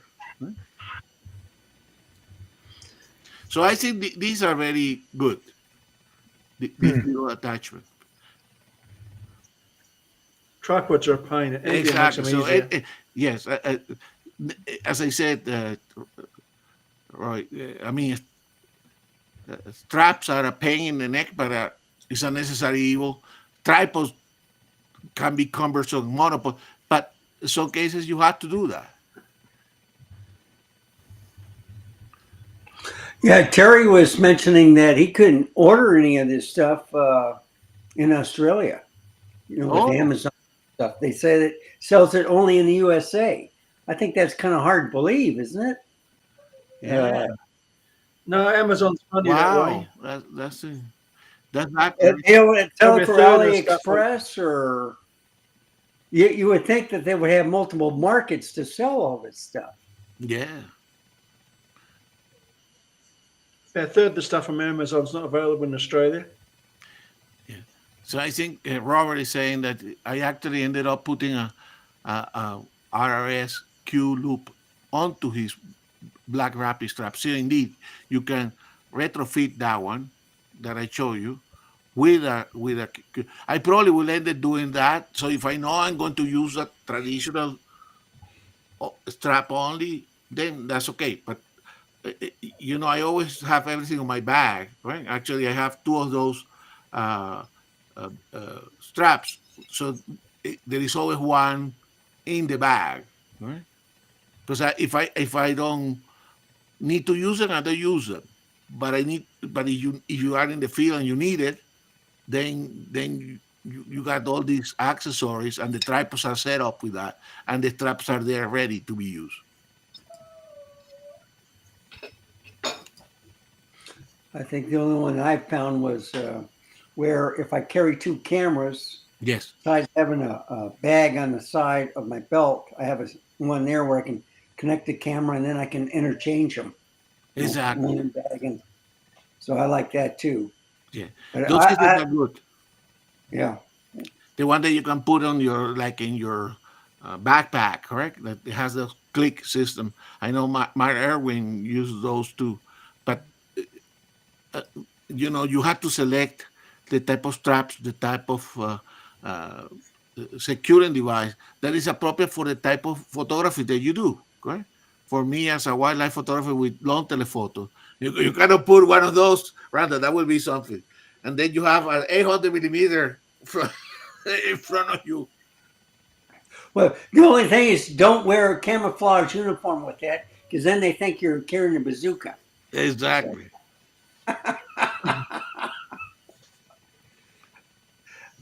I hope you don't hear my dog snoring. No, that's all right. All right. We thought it was you. It could be a combination, but yeah, she's all curled up and So, she's doing a. so George Robinson is saying here that the big design straps are smooth and easy to adjust. I found the same, so that's what I like. I like them, and they are wide enough. They don't, you know, they don't get. They're comfortable, correct? Around your neck, either if you use it sideways or behind your neck, correct? They work. Yes, yes, Terry. So Terry, let me let me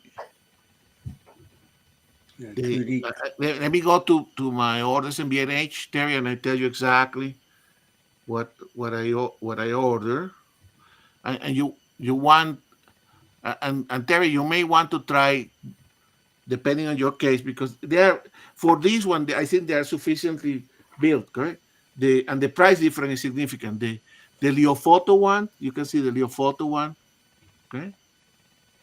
Let me put it this way. The Leofoto one, I think it's sufficiently well built that you can use and is significantly cheaper. I'm sorry, significantly cheaper than the real rice stuff, correct? And maybe Leofoto being manufactured in China, correct? It's easy to get in Australia than the real rice stuff, which is typically done here in America. But if you give me a chance and you guys keep the conversation going, I can check on my B&H and give the details to the part numbers and everything here to Terry.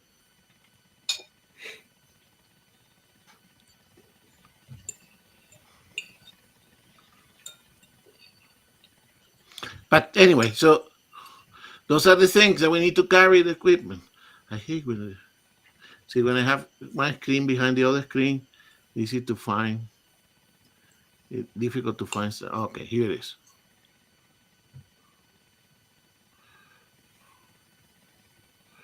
So let me sign in on my account on this one here.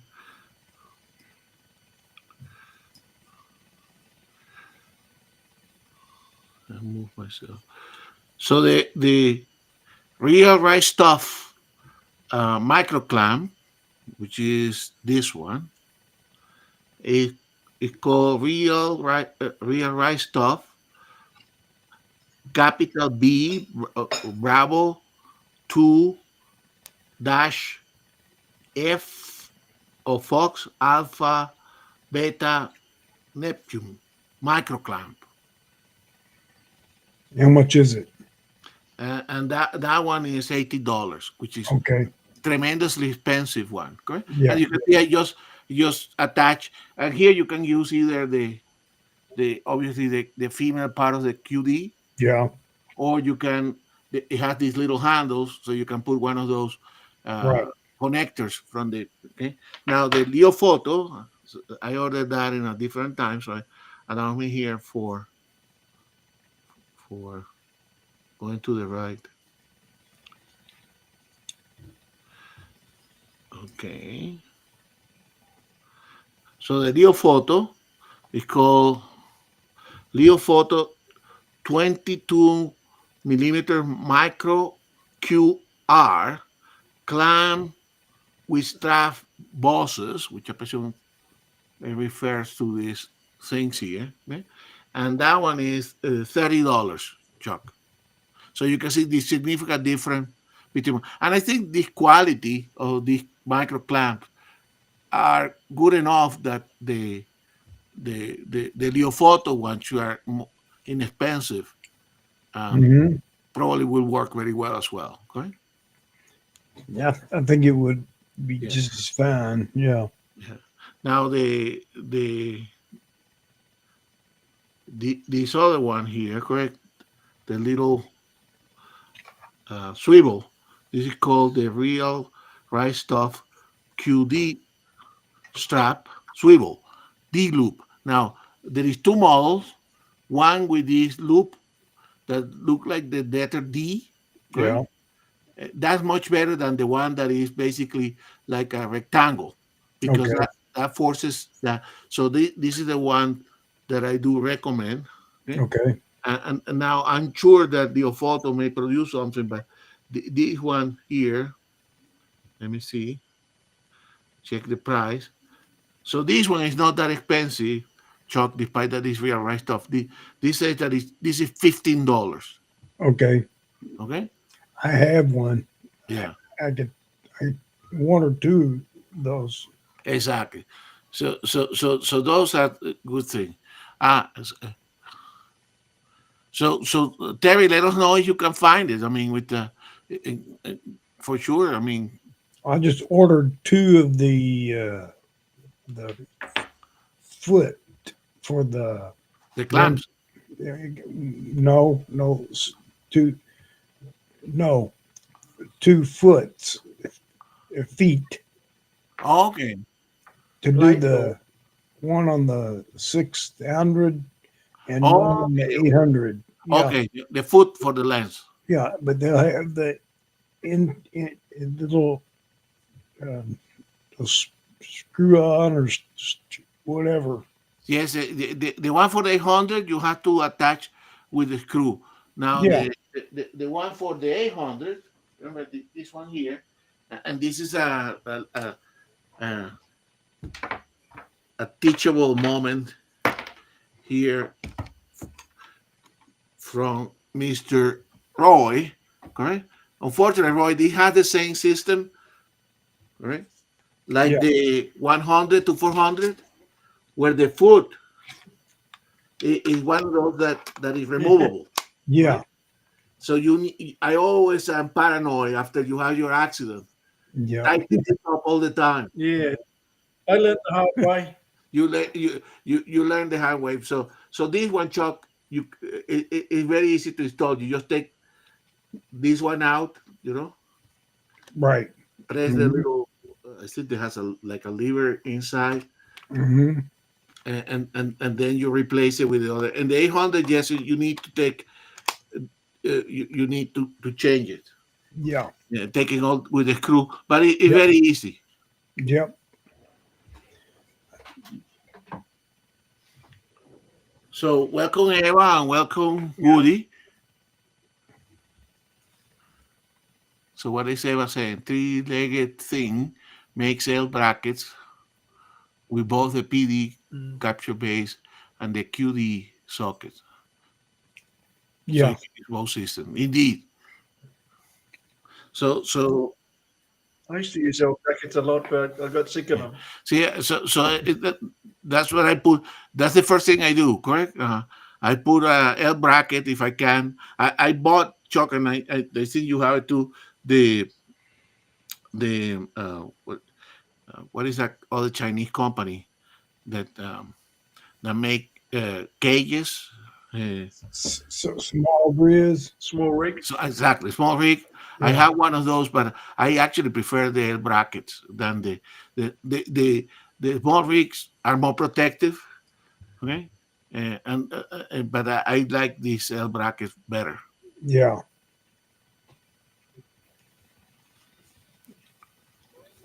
Okay, so Terry's trying to find it in eBay. Yeah, eBay. Yeah, that's what I was thinking. Either that or AliExpress. well, Terry, because it's their what he's for shoot for Australia, Australia or whatever they are. Yeah. Yeah, I think with eBay they probably don't have the same restriction that B&H. Although B&H ship to Australia, correct, Roy? Yeah. Yeah, I do. DHL. I bought a lot of stuff Yeah. from them. Yeah. But anyway, so guys, so that's what I have for you today. I think it was, those little things that we do to our systems, Yeah, right? Changing the food or having the proper attachment, ultimately pay tremendously in the field, correct? And of course, you have to be secure your equipment, but you have to be, you see, a little bit clumsy changing things. But you You put it on, you check it on, and move along, and that helps a lot. Okay, Randall, as you were saying, if you have two cameras with you, then that's the only way to work. So for the 800, so all my I think I did it wrong. All my food, including the 800, is the Kirk Enterprise, Greg. I think the Kirks are a bit more expensive, but they are better. Well, Real Right Stuff and Kirk are typically more expensive. They make here in the United States, correct? The photo and small rig are less expensive. So, but you have to go with what is available, correct? These leg clamps, you have to search for the one that has the right diameter for your tripod, correct? I remember I was using Gitzo. I have a Gitzo tripod. So in one case it was a little photo, and in another case was the Real Right Stuff. There you have to buy whatever has the diameter that works for you.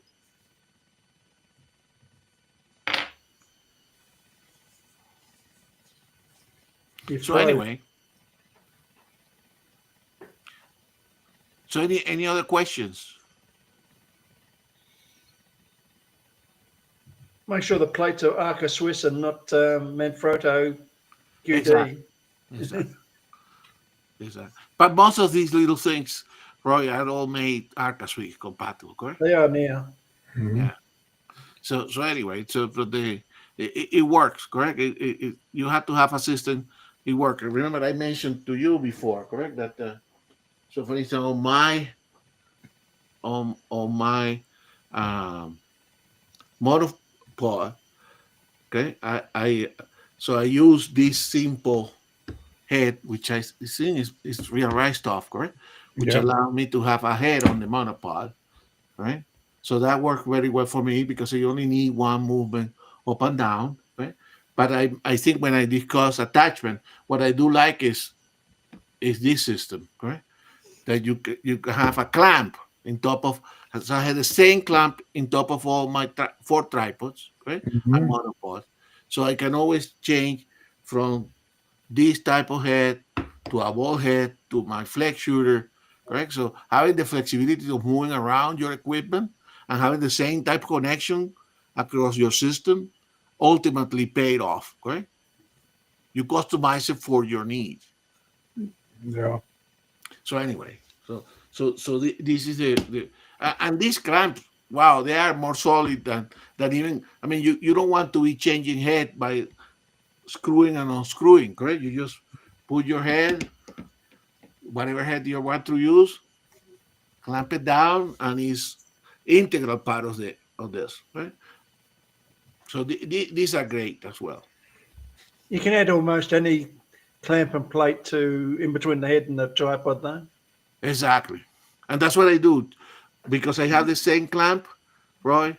Then I can put any head on top of any of my tripods or on the monopod. Okay?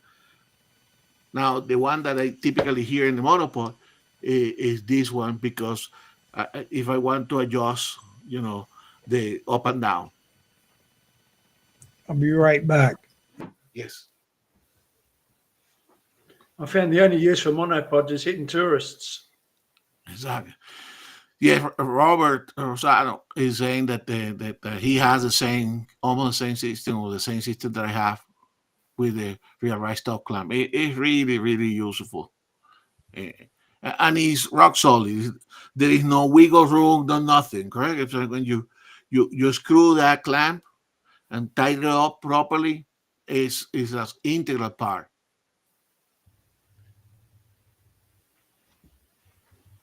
The lever design is quicker, but it's not as safe.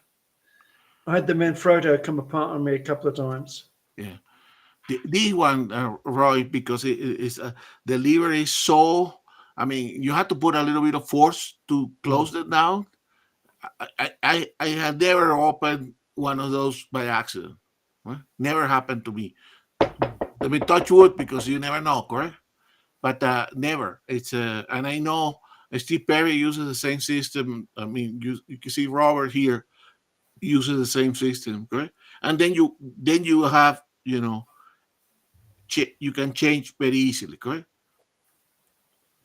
So anyway, but so the next so I moved into this type of system. I think it was like September last year, right? And I put some of the slide together, but it wasn't finished, right? And so anyway, so I have been using these clamps and certainly these micro clamps for a long time now, and so far so good. Okay.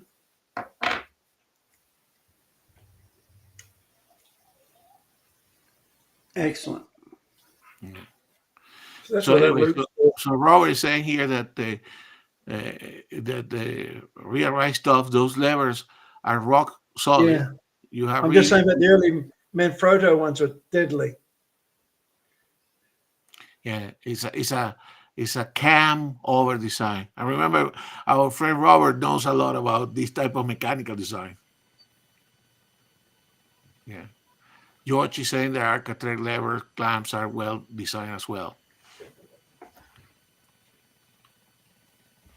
I've got an architect on my monopod, but I don't like monopods.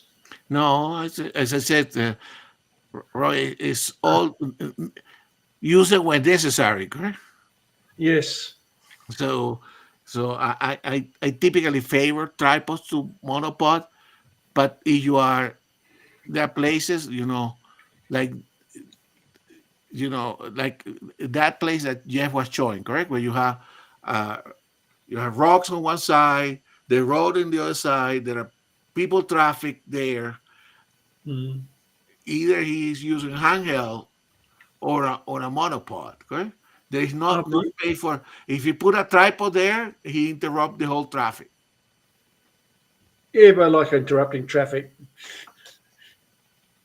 I'd use a tripod, or I'd use a fence Hey, with a beanbag on it. Yeah, you are a professional, so you're allowed to stop the traffic. You'd be surprised. A lot of places don't allow tripods that spread their legs more than 80 centimeters these days. Yes.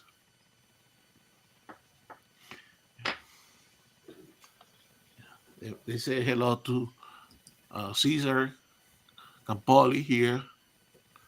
Thank you. Nice to see you. So anyway, so that's what I do, correct? So far, Roy, since September when I started moving to, particularly, I mean, I have part of the equipment, but when I start putting these on my tripod, I like them, right? And I show my tripod before that I put a handle. It's nice to be able to, to move things around easily. Yeah, that's what makes it easier. Everybody, I don't move my tripods that far. I don't carry them as often. Yeah, but this is the thing actually that I forgot to mention, correct? So you have your camera bag, your tripod in your trunk and everything.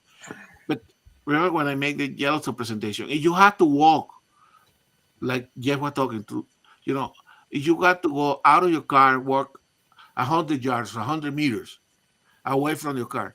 And either you have to have everything on your backpack and then you have to assemble everything there, or you have to wait to have a way to carry things, correct? As soon as you move 2-3 meters out of your car, it's a pain in the neck, correct? So you have to have a way, you need a way to move your equipment safely around. That's what assistants are for.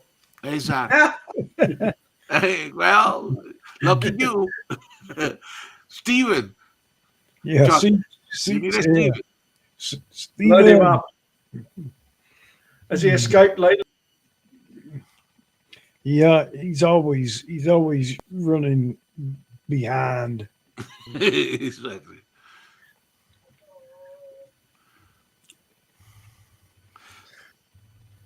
Don't like There's those a guy trolleys. in the grave Right. has his wife carry all of his equipment. He has the camera. So. And that's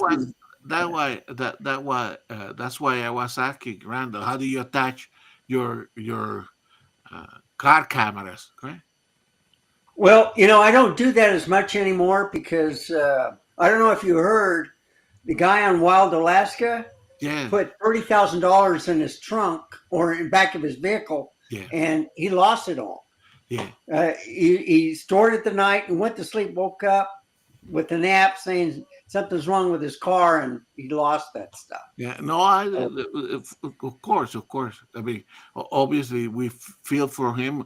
Locally, he seems to have his gear And insured, yeah, but no, indeed. I mean, I think Jeff mentioned that multiple times. It, whatever I take to the field, it goes with me, correct? And more of the reason that you have to be able to move around. But I don't leave things in the car. You know? I mean, even remember when we're talking about Yellowstone, correct? If I go and go to one of the concessionaires to have lunch, either the whole bag comes with me. That's the good thing of the roller, correct? You roll it in, or your backpack, or or I park the car and I'm watching the car from inside the restaurant, correct? So I don't leave yeah, anything inside my car. It's asking for trouble. I don't care whether you are here in Colorado, Alaska, or whatever. You take your equipment with you. But once the equipment is in, and that's what I was asking, how you attach it, correct? that's right. Do you ever put one of those Apple ID tags or with your equipment in case it's stolen? You Yes, can track it, or I do. So all my bag has especially if you're flying. yeah. So all my bag has the air tag, right? That's actually one of the bad things of not using the small rig cage, because the small rig cage, they you can buy a little thing to put a tag on the camera, right? So I have tags on my bag, right? But I don't have on the actual cameras, right? But I do have. Remember, I mentioned that bag that I recommended last week, correct? That even has a secret compartment for the AirTag. Uh, Unfortunately, Randall, I put AirTags on, on a lot of my stuff. My regular luggage has an AirTag, correct?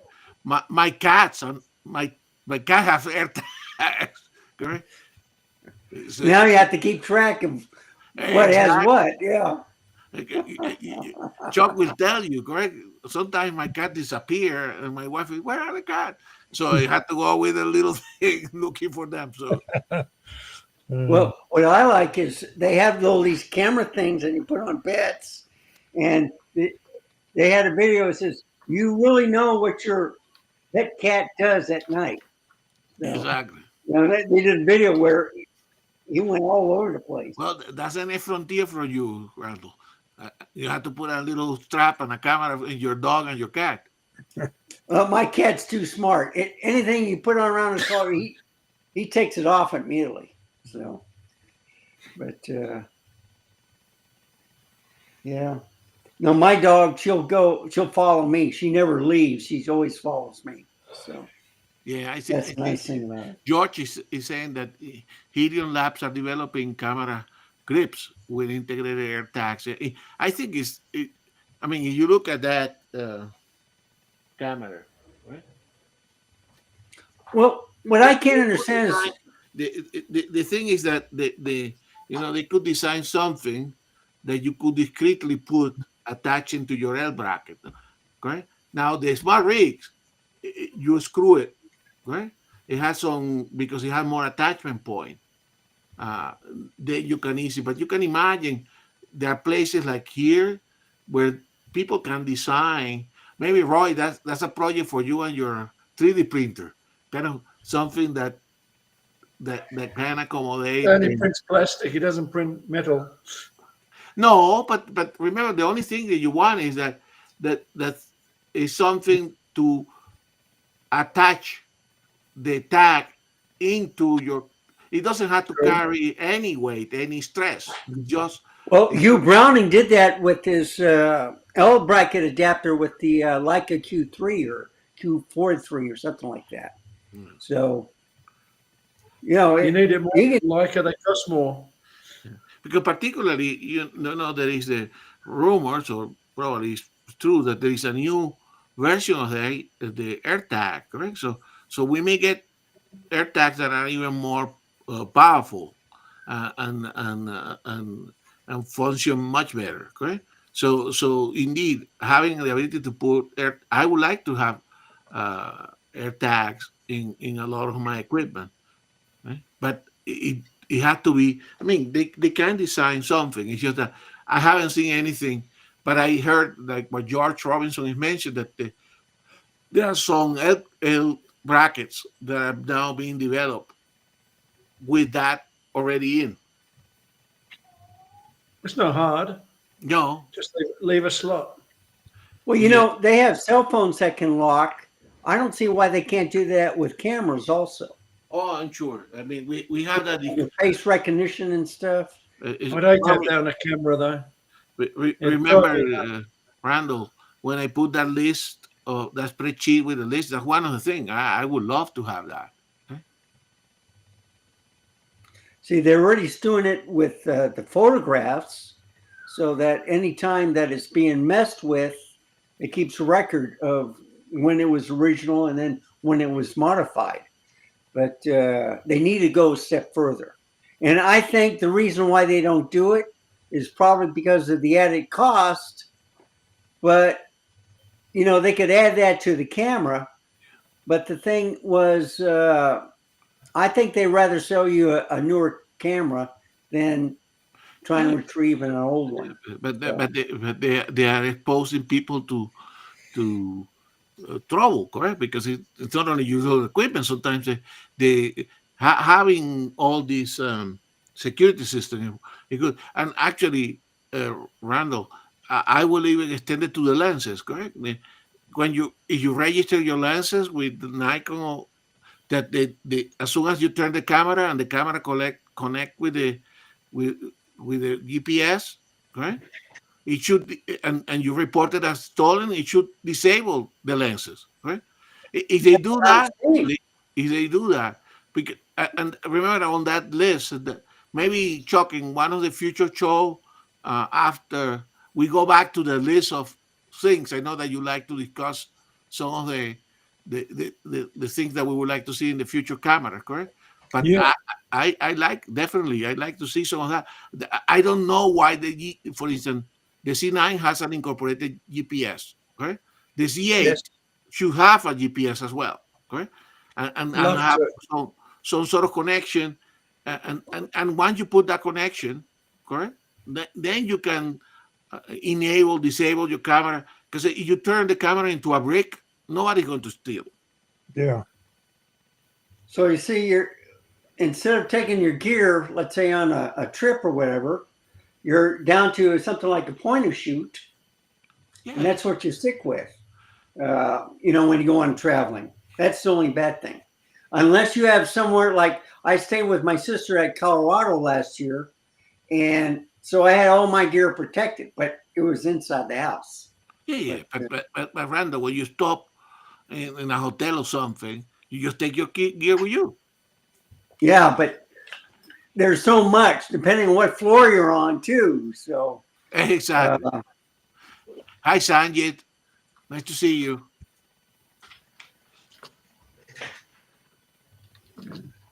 But indeed, I mean, George is saying here that what is his name? Hugh Brantorf, or what is it? I don't exactly know his name, but I think he's developing some sort of system that you can put tags in your. yeah, Helium Labs. Yeah.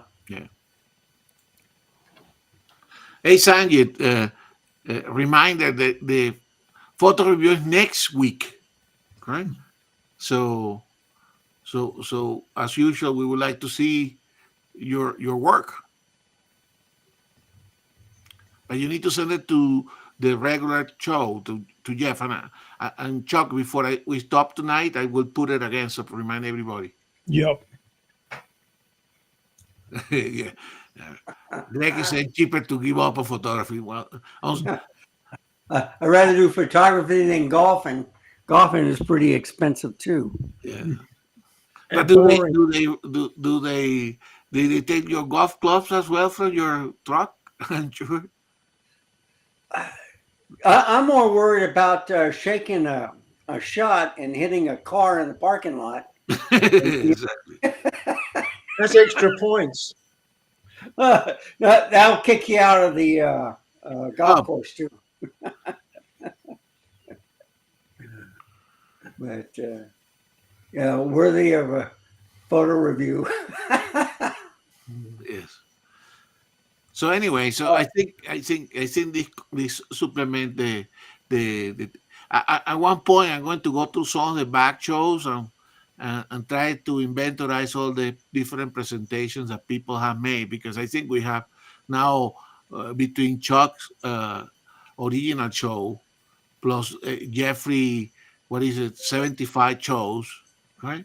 Plus what we're doing here, we have a good inventory of presentations from everybody about a lot lenses and accessories and techniques and places to visit. eh. The problem is that it's difficult to find out. Correct. The other day, Chuck, I was trying to listen to Luis' presentation on Costa Rica. Correct. Man, I had to spend like an hour going video by video until I found out. And of course, because the shows that we have are 3 hours, 5 hours, you have to scroll through the video too. Yep. You know that's unfortunate. You know what? The videos now have time codes where you can skip to the chapter that you need to go, but then I hate doing that on my videos because I want them to stay to watch the thing. And Well, and sure, for you guys that do that stuff, that takes time, correct? I mean, it's yeah, to put all these markers. And I remember Jeff was doing that for a little while, at least on the commentary. That means that he had to spend even more time, correct? So Yeah. we don't want to put the burden on. We you guys are already doing quite a bit, but sometimes we don't have, you know, if we want to see something about, let's say, on underwater photography. Remember Scubarassi, Paul, and did that fantastic presentation. But go trying to figure out where that is among the 75 shows is a pain. Yeah. well, you can always go to his channel. I think he shows those videos too, also, Yes. right? No, yeah, you just do a search on his channel, but But yeah, talk about you know, Scubarassi. you got a lot of talented people. Even when Eva did her presentation, Oh, the you Eva know, she was presentation was fantastic. excellent. Yeah. So, you know, we just need more people. And To share. you saw, Randall, that lens that Eva demonstrated, the 28 to 400. That Yeah. that One I was the got. most popular Z lens in Grace of Westminster. That's right. And you know, they thought it was a 24 to 120, but they were surprised at the 28 to 400. Exactly. And, I Eva like chose why. See, that stays on my Z8, but then I also carry the 24 to 120 by it. Yes. So I can change it out. On my ZF and my Z6 III, I have the 26 millimeter, the 28, and the 40, all with, you know, the compact lenses.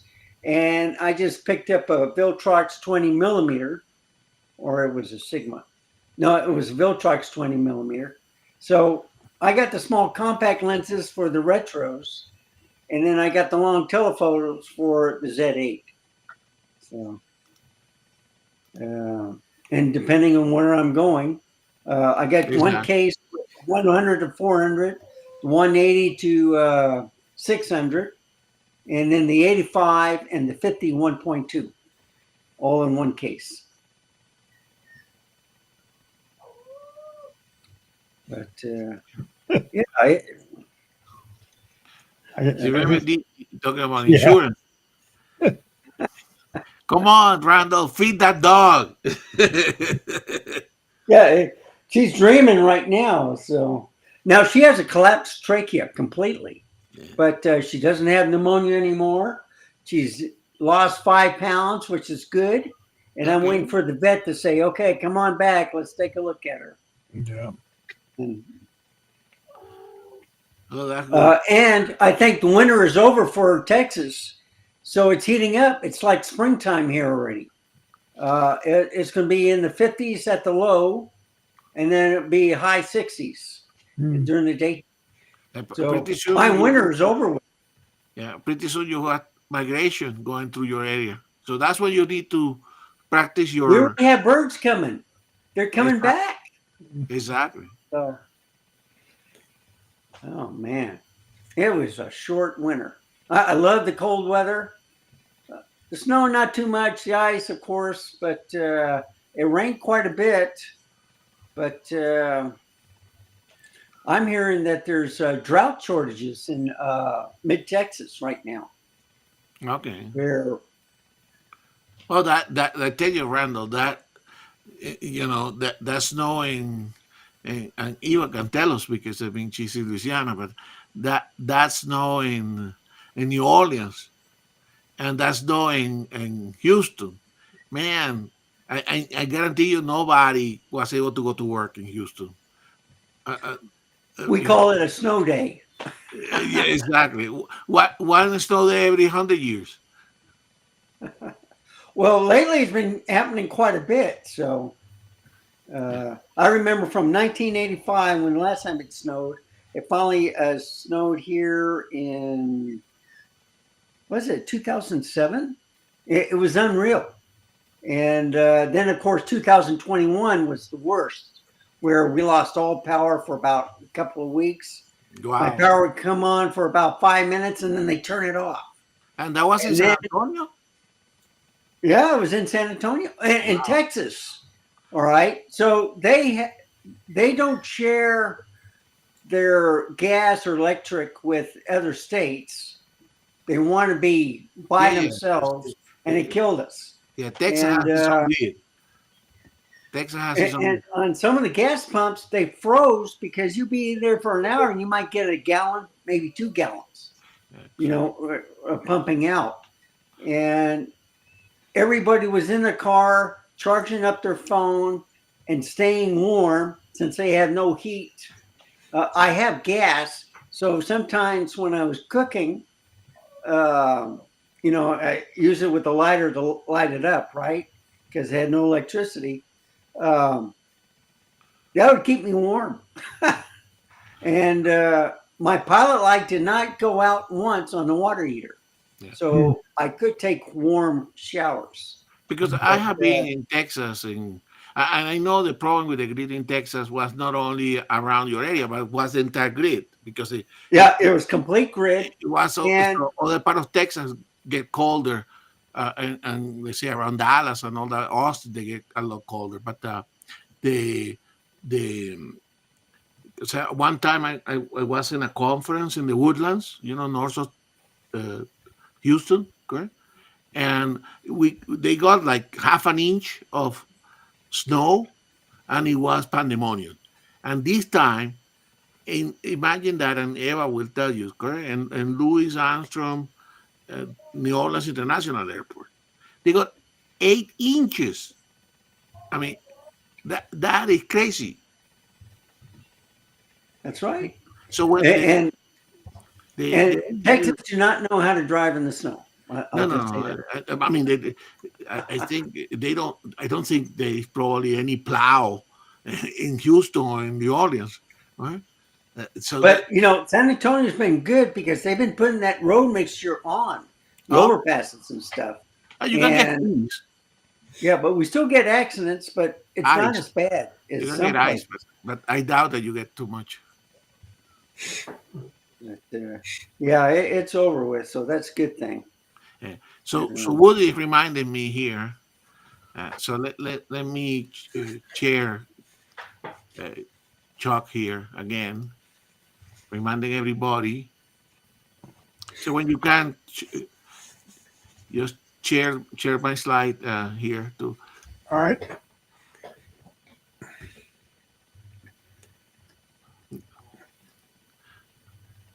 See, what I usually do is just put on the share window and you can see it through mine.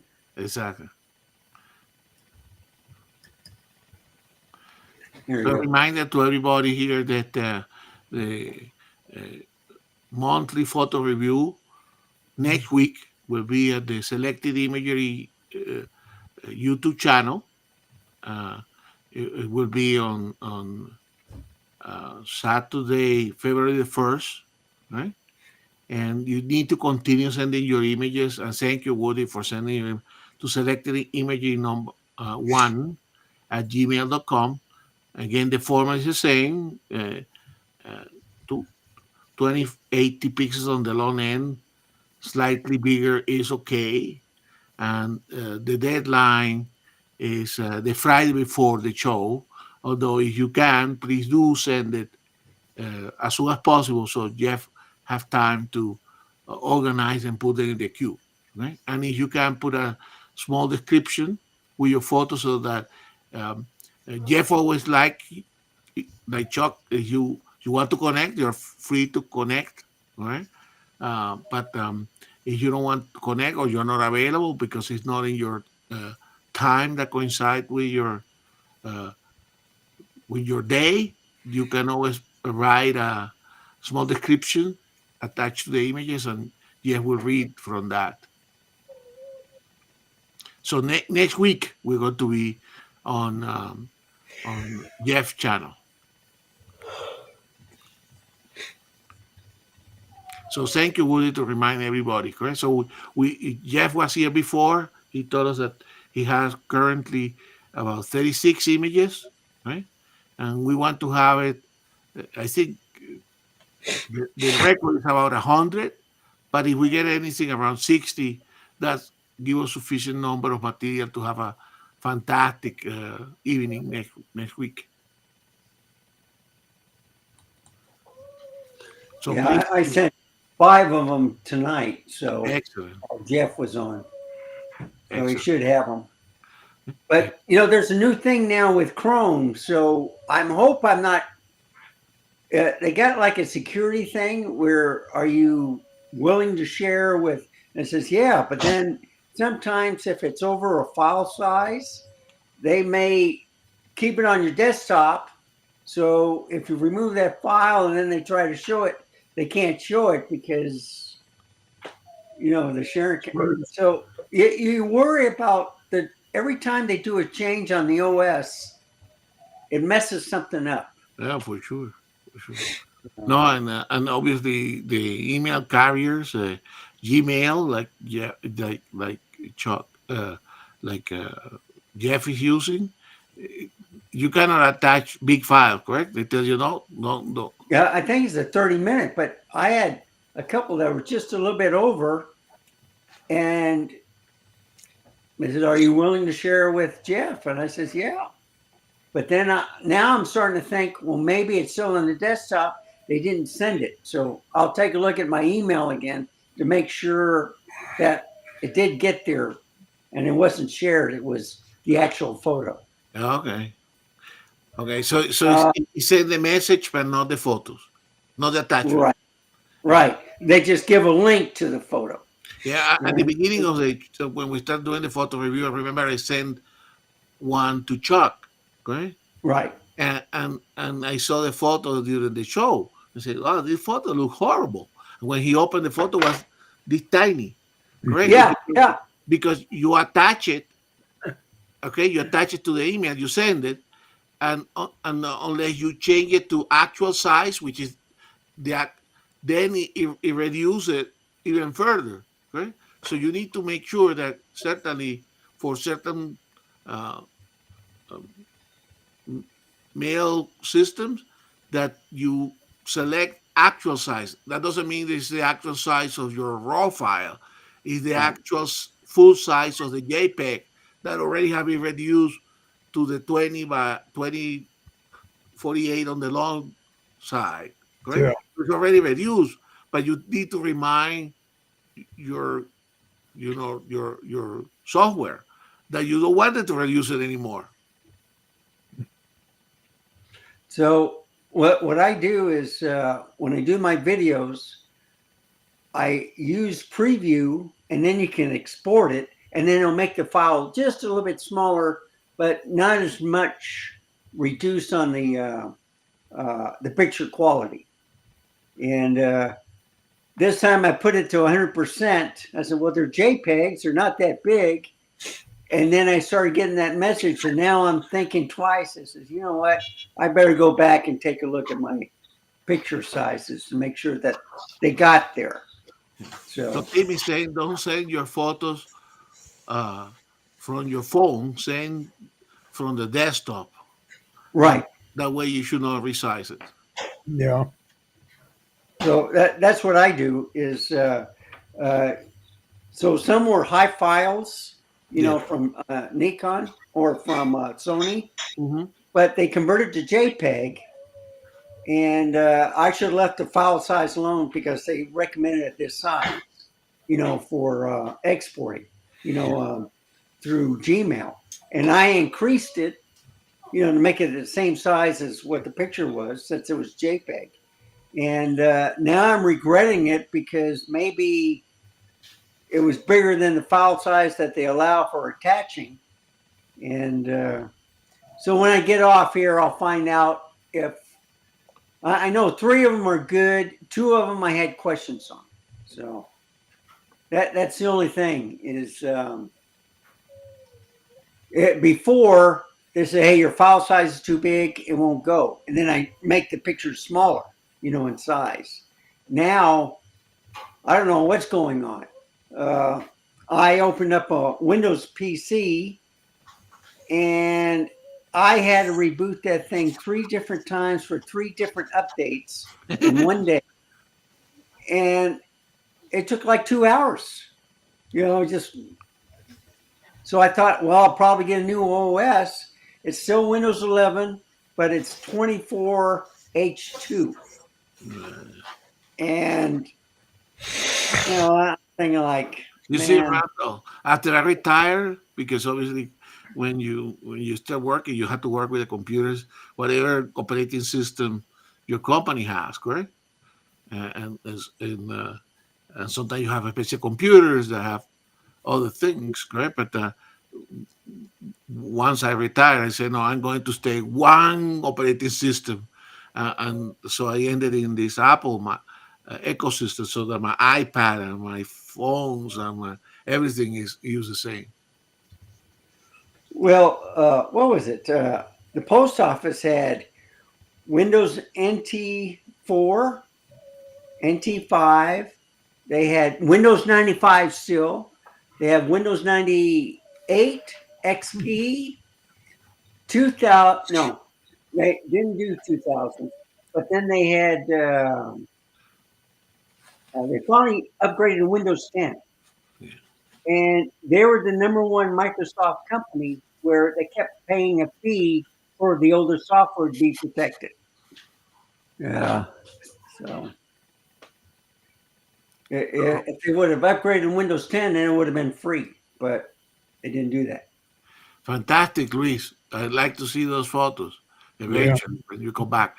So the 600 PF is working well for you there in Thailand. Fantastic. And indeed, Tim, you mentioned here that certainly for the 2048 pixels on the long side, that if you create that file as you export out of the Photoshop, indeed you can fit the 4 photos that Jeff requests from us as an attachment and transfer those without a problem.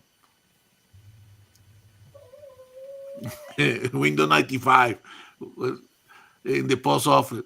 Yeah.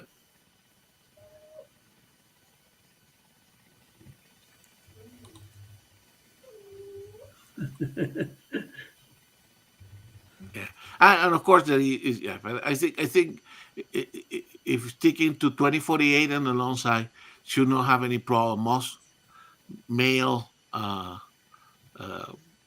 systems, either Apple or Outlook will handle that, and your provider, either Gmail or your local company, should be able to handle those without restriction, right? But sometimes I send Jeff something slightly bigger, and then I had to send him 2 emails because it will exceed the whatever number of megabytes uh, that you can handle. Yeah. No, but I can imagine, Randall, that in some place like the post office, they don't want to change operating system. That can be a disaster for the nation. Well, it's really wasn't associated on the web. It was just to run the machines that the operating system came with, and they never updated it. They just kept it the same. So, of course, when they went to Windows 10, probably now Windows 11, when they upgraded their computers, that was connected to the web, right? But with the equipment, it was on the older operating systems. And that's because it surpassed the warranty of the machines, or the business was out of business that created the part or the machine itself.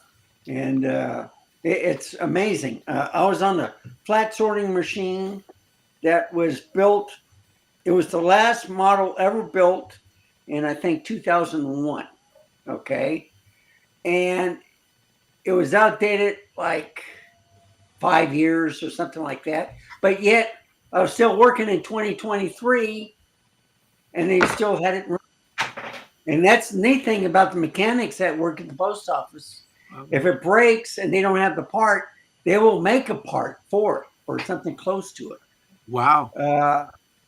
They were getting parts like from China and they were breaking. And what it was it was plated outside as metal, but on the inside it was cork. So they were breaking under the pressure. So we had to stop. You know, it's amazing at all the things that the post office had to deal with parts. We had our own welder, air conditioning guys and stuff. We leased a lot of buildings.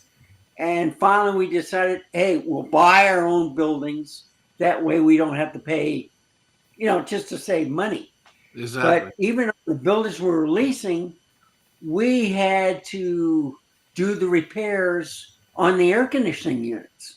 Wow. Because the owner would always take his time to repair it, and people were dying inside of it.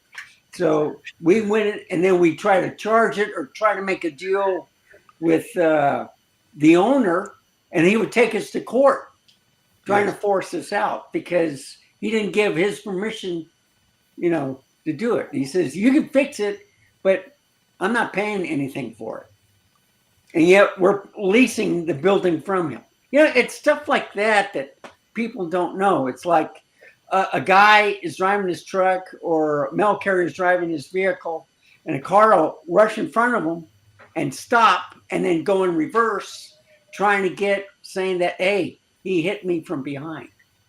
Wow. So Randall, then- did you ever drove one of those No. mail trucks? I know that was not your position, but the one with the wheels on the other side that they use for delivering to the mailbox. Yeah. Well, look, if you go to, I don't know about Australia, but I know England, they're on the other side of the road, left side. Yes. So, we're on the right-hand side. Yes. You get used to it. So if you're on a stick shift, all right, instead of using your right hand, you have to use your left hand. No. That would be the harder part. Yes. That's why I always go for an automatic where I don't care where the steering wheel is, center, left, or right. Just make sure you're in the proper lane. Yes. That one lady that was an ambassador of the, wife of the U.S. ambassador or whatever, Yes. or State Department, whatever, was driving on the wrong side of the road and killed that young man. And then she was whisked off to the U.S. Wow. But, you know, No, don't you? I told you I live in England for about 4 years. That you get used to. So, but the those mail trucks, which are originally they were made by Jeep, correct? The certainly here in the more rural areas they use the Jeep ones that has the wheels on their other side, right. correct? Because that's the way to make sure that your Yeah. So you see, into the mailbox. so you have to go with the flow of the traffic on the right hand side. So the wheel is on the right hand side instead of the left hand. So you can put it in there. But now they got the new electric vehicles. Have you seen it? They kind of like look like ducks. I don't A see it. wheel in the front, and then a big square box. Okay. So those are the newer vehicles, Yeah. and I think they're air conditioned. Oh, I feel sorry for UPS and FedEx. They yes, don't have air conditioning in exactly. their vehicle. So, but I get to know them pretty much because I order a lot of stuff. Yes. And what are you doing today? And well, I'm going to do this and that. But yeah, I think I'm going to have to redo 2 of mine because they created another tab, and on one of them, it just stayed in the same email. So I'm going to have to send 3 of them back where I have to make the file size smaller because Okay. I think they're being shared on the. And the way you find out is you remove those 3 files into another folder, and then if you try to punch on them, they said, "Oh, I'm sharing," instead of sent the file to Jeff, and that's how you find out. But, So that's the way you call it, Roy Posties? Yeah, call them postmen are called posties. Okay. They've got electric motorbikes Okay. mostly. You don't hear them coming anymore. Sneaky. all right, Robert, are you They just leaving? turn up. Yes. No, that's it. I like what Mozman said. The issue is not driving on the other side of the road because you just have to remember to drive. The driver's side is in the middle of the road. Driving on the same side next to the curb would be strange. Yes. Exactly. You adapt. Let's see. Yeah. I believe the Because Romans even- used to drive on the left side. Yeah. So it's been Yeah. around a long time. I think Germany, they drive on the right hand side. Most countries England's do, on the left. from Japan, India, England, and Australia. And New Zealand too, correct, Roy? Oh yeah, I think so. We don't count them. What about That's Ireland? No. Probably on the left side there too, I'd say. Italy is, I think, on the right hand side. Yeah, the rest of Europe is all Yes. Very confusing. exactly. I think Switzerland used to drive on the left and they changed. And the videos of them changing over were hilarious.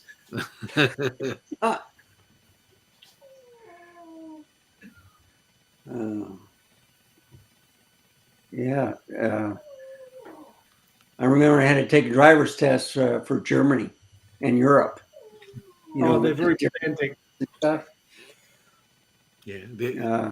That I like used to tell a joke where I had a German friend over and I was trying to show him the American road signs, and he says, "What's that?" And I says, "Well, that's a speed bump." And I go over 100 miles an hour over the speed bump, right? And he looks confused and he looks at me and he says, why do they have it there? Yeah, I think Terry correct. The Hong Kong also. Yes. is- Yeah. They might have changed now, but now it's back to China. I don't know. Portugal. I say, Never Are been they to Portugal. right? Portugal Yeah. and Spain, are they on the right hand side? yeah. Yeah. The same, Spain all certainly Europe, is. except the Great Britain and I think Mothman is saying also Ireland. In Greece, they drive up the middle of the road. Well, Saudi Arabia, my brother who was at the Gulf War said that they could be going down the highway and then they do a U-turn and go against traffic and then wave at you. So every country is different. You just go by their rules. Or you take the bus and let them do the driving. Hey, I'll tell you what, man, I'm about had it. No, that's all right. So let's. I mean, we're just 20 minutes away, so let's stop it here, and let everybody rest. And I know it's late for you, there, Chuck, and for Randall. For me, it's a little bit better, but we're okay. So anyway, I say first, bye bye. Thank you guys, and I appreciate you guys paying attention to all this craziness that we do here every Saturday. And please remember to send your photo for the photo review next week. Thanks to Jeff for being in our company here for the first almost 1 hour. We like to see more of that, Chuck, correct? Yeah. And of course, my regards to Randall and Roy, and particularly to you, Chuck. You just need to keep going. Yeah. I'm trying. Exactly. We will keep helping. Hi, Martin. So, So bye bye from me. So you guys say your bye bye, and then we let Chuck close the show. yeah. Goodbye, All right. everyone, for showing up. Is that right? All right. Hi, folks. Thank you for everybody else and for the going and everybody that's going to meet. You got to go to Yeah. just executive. Well, Jeffrey's show. All right. Next week. Yeah. All right. Right. Good night, everybody.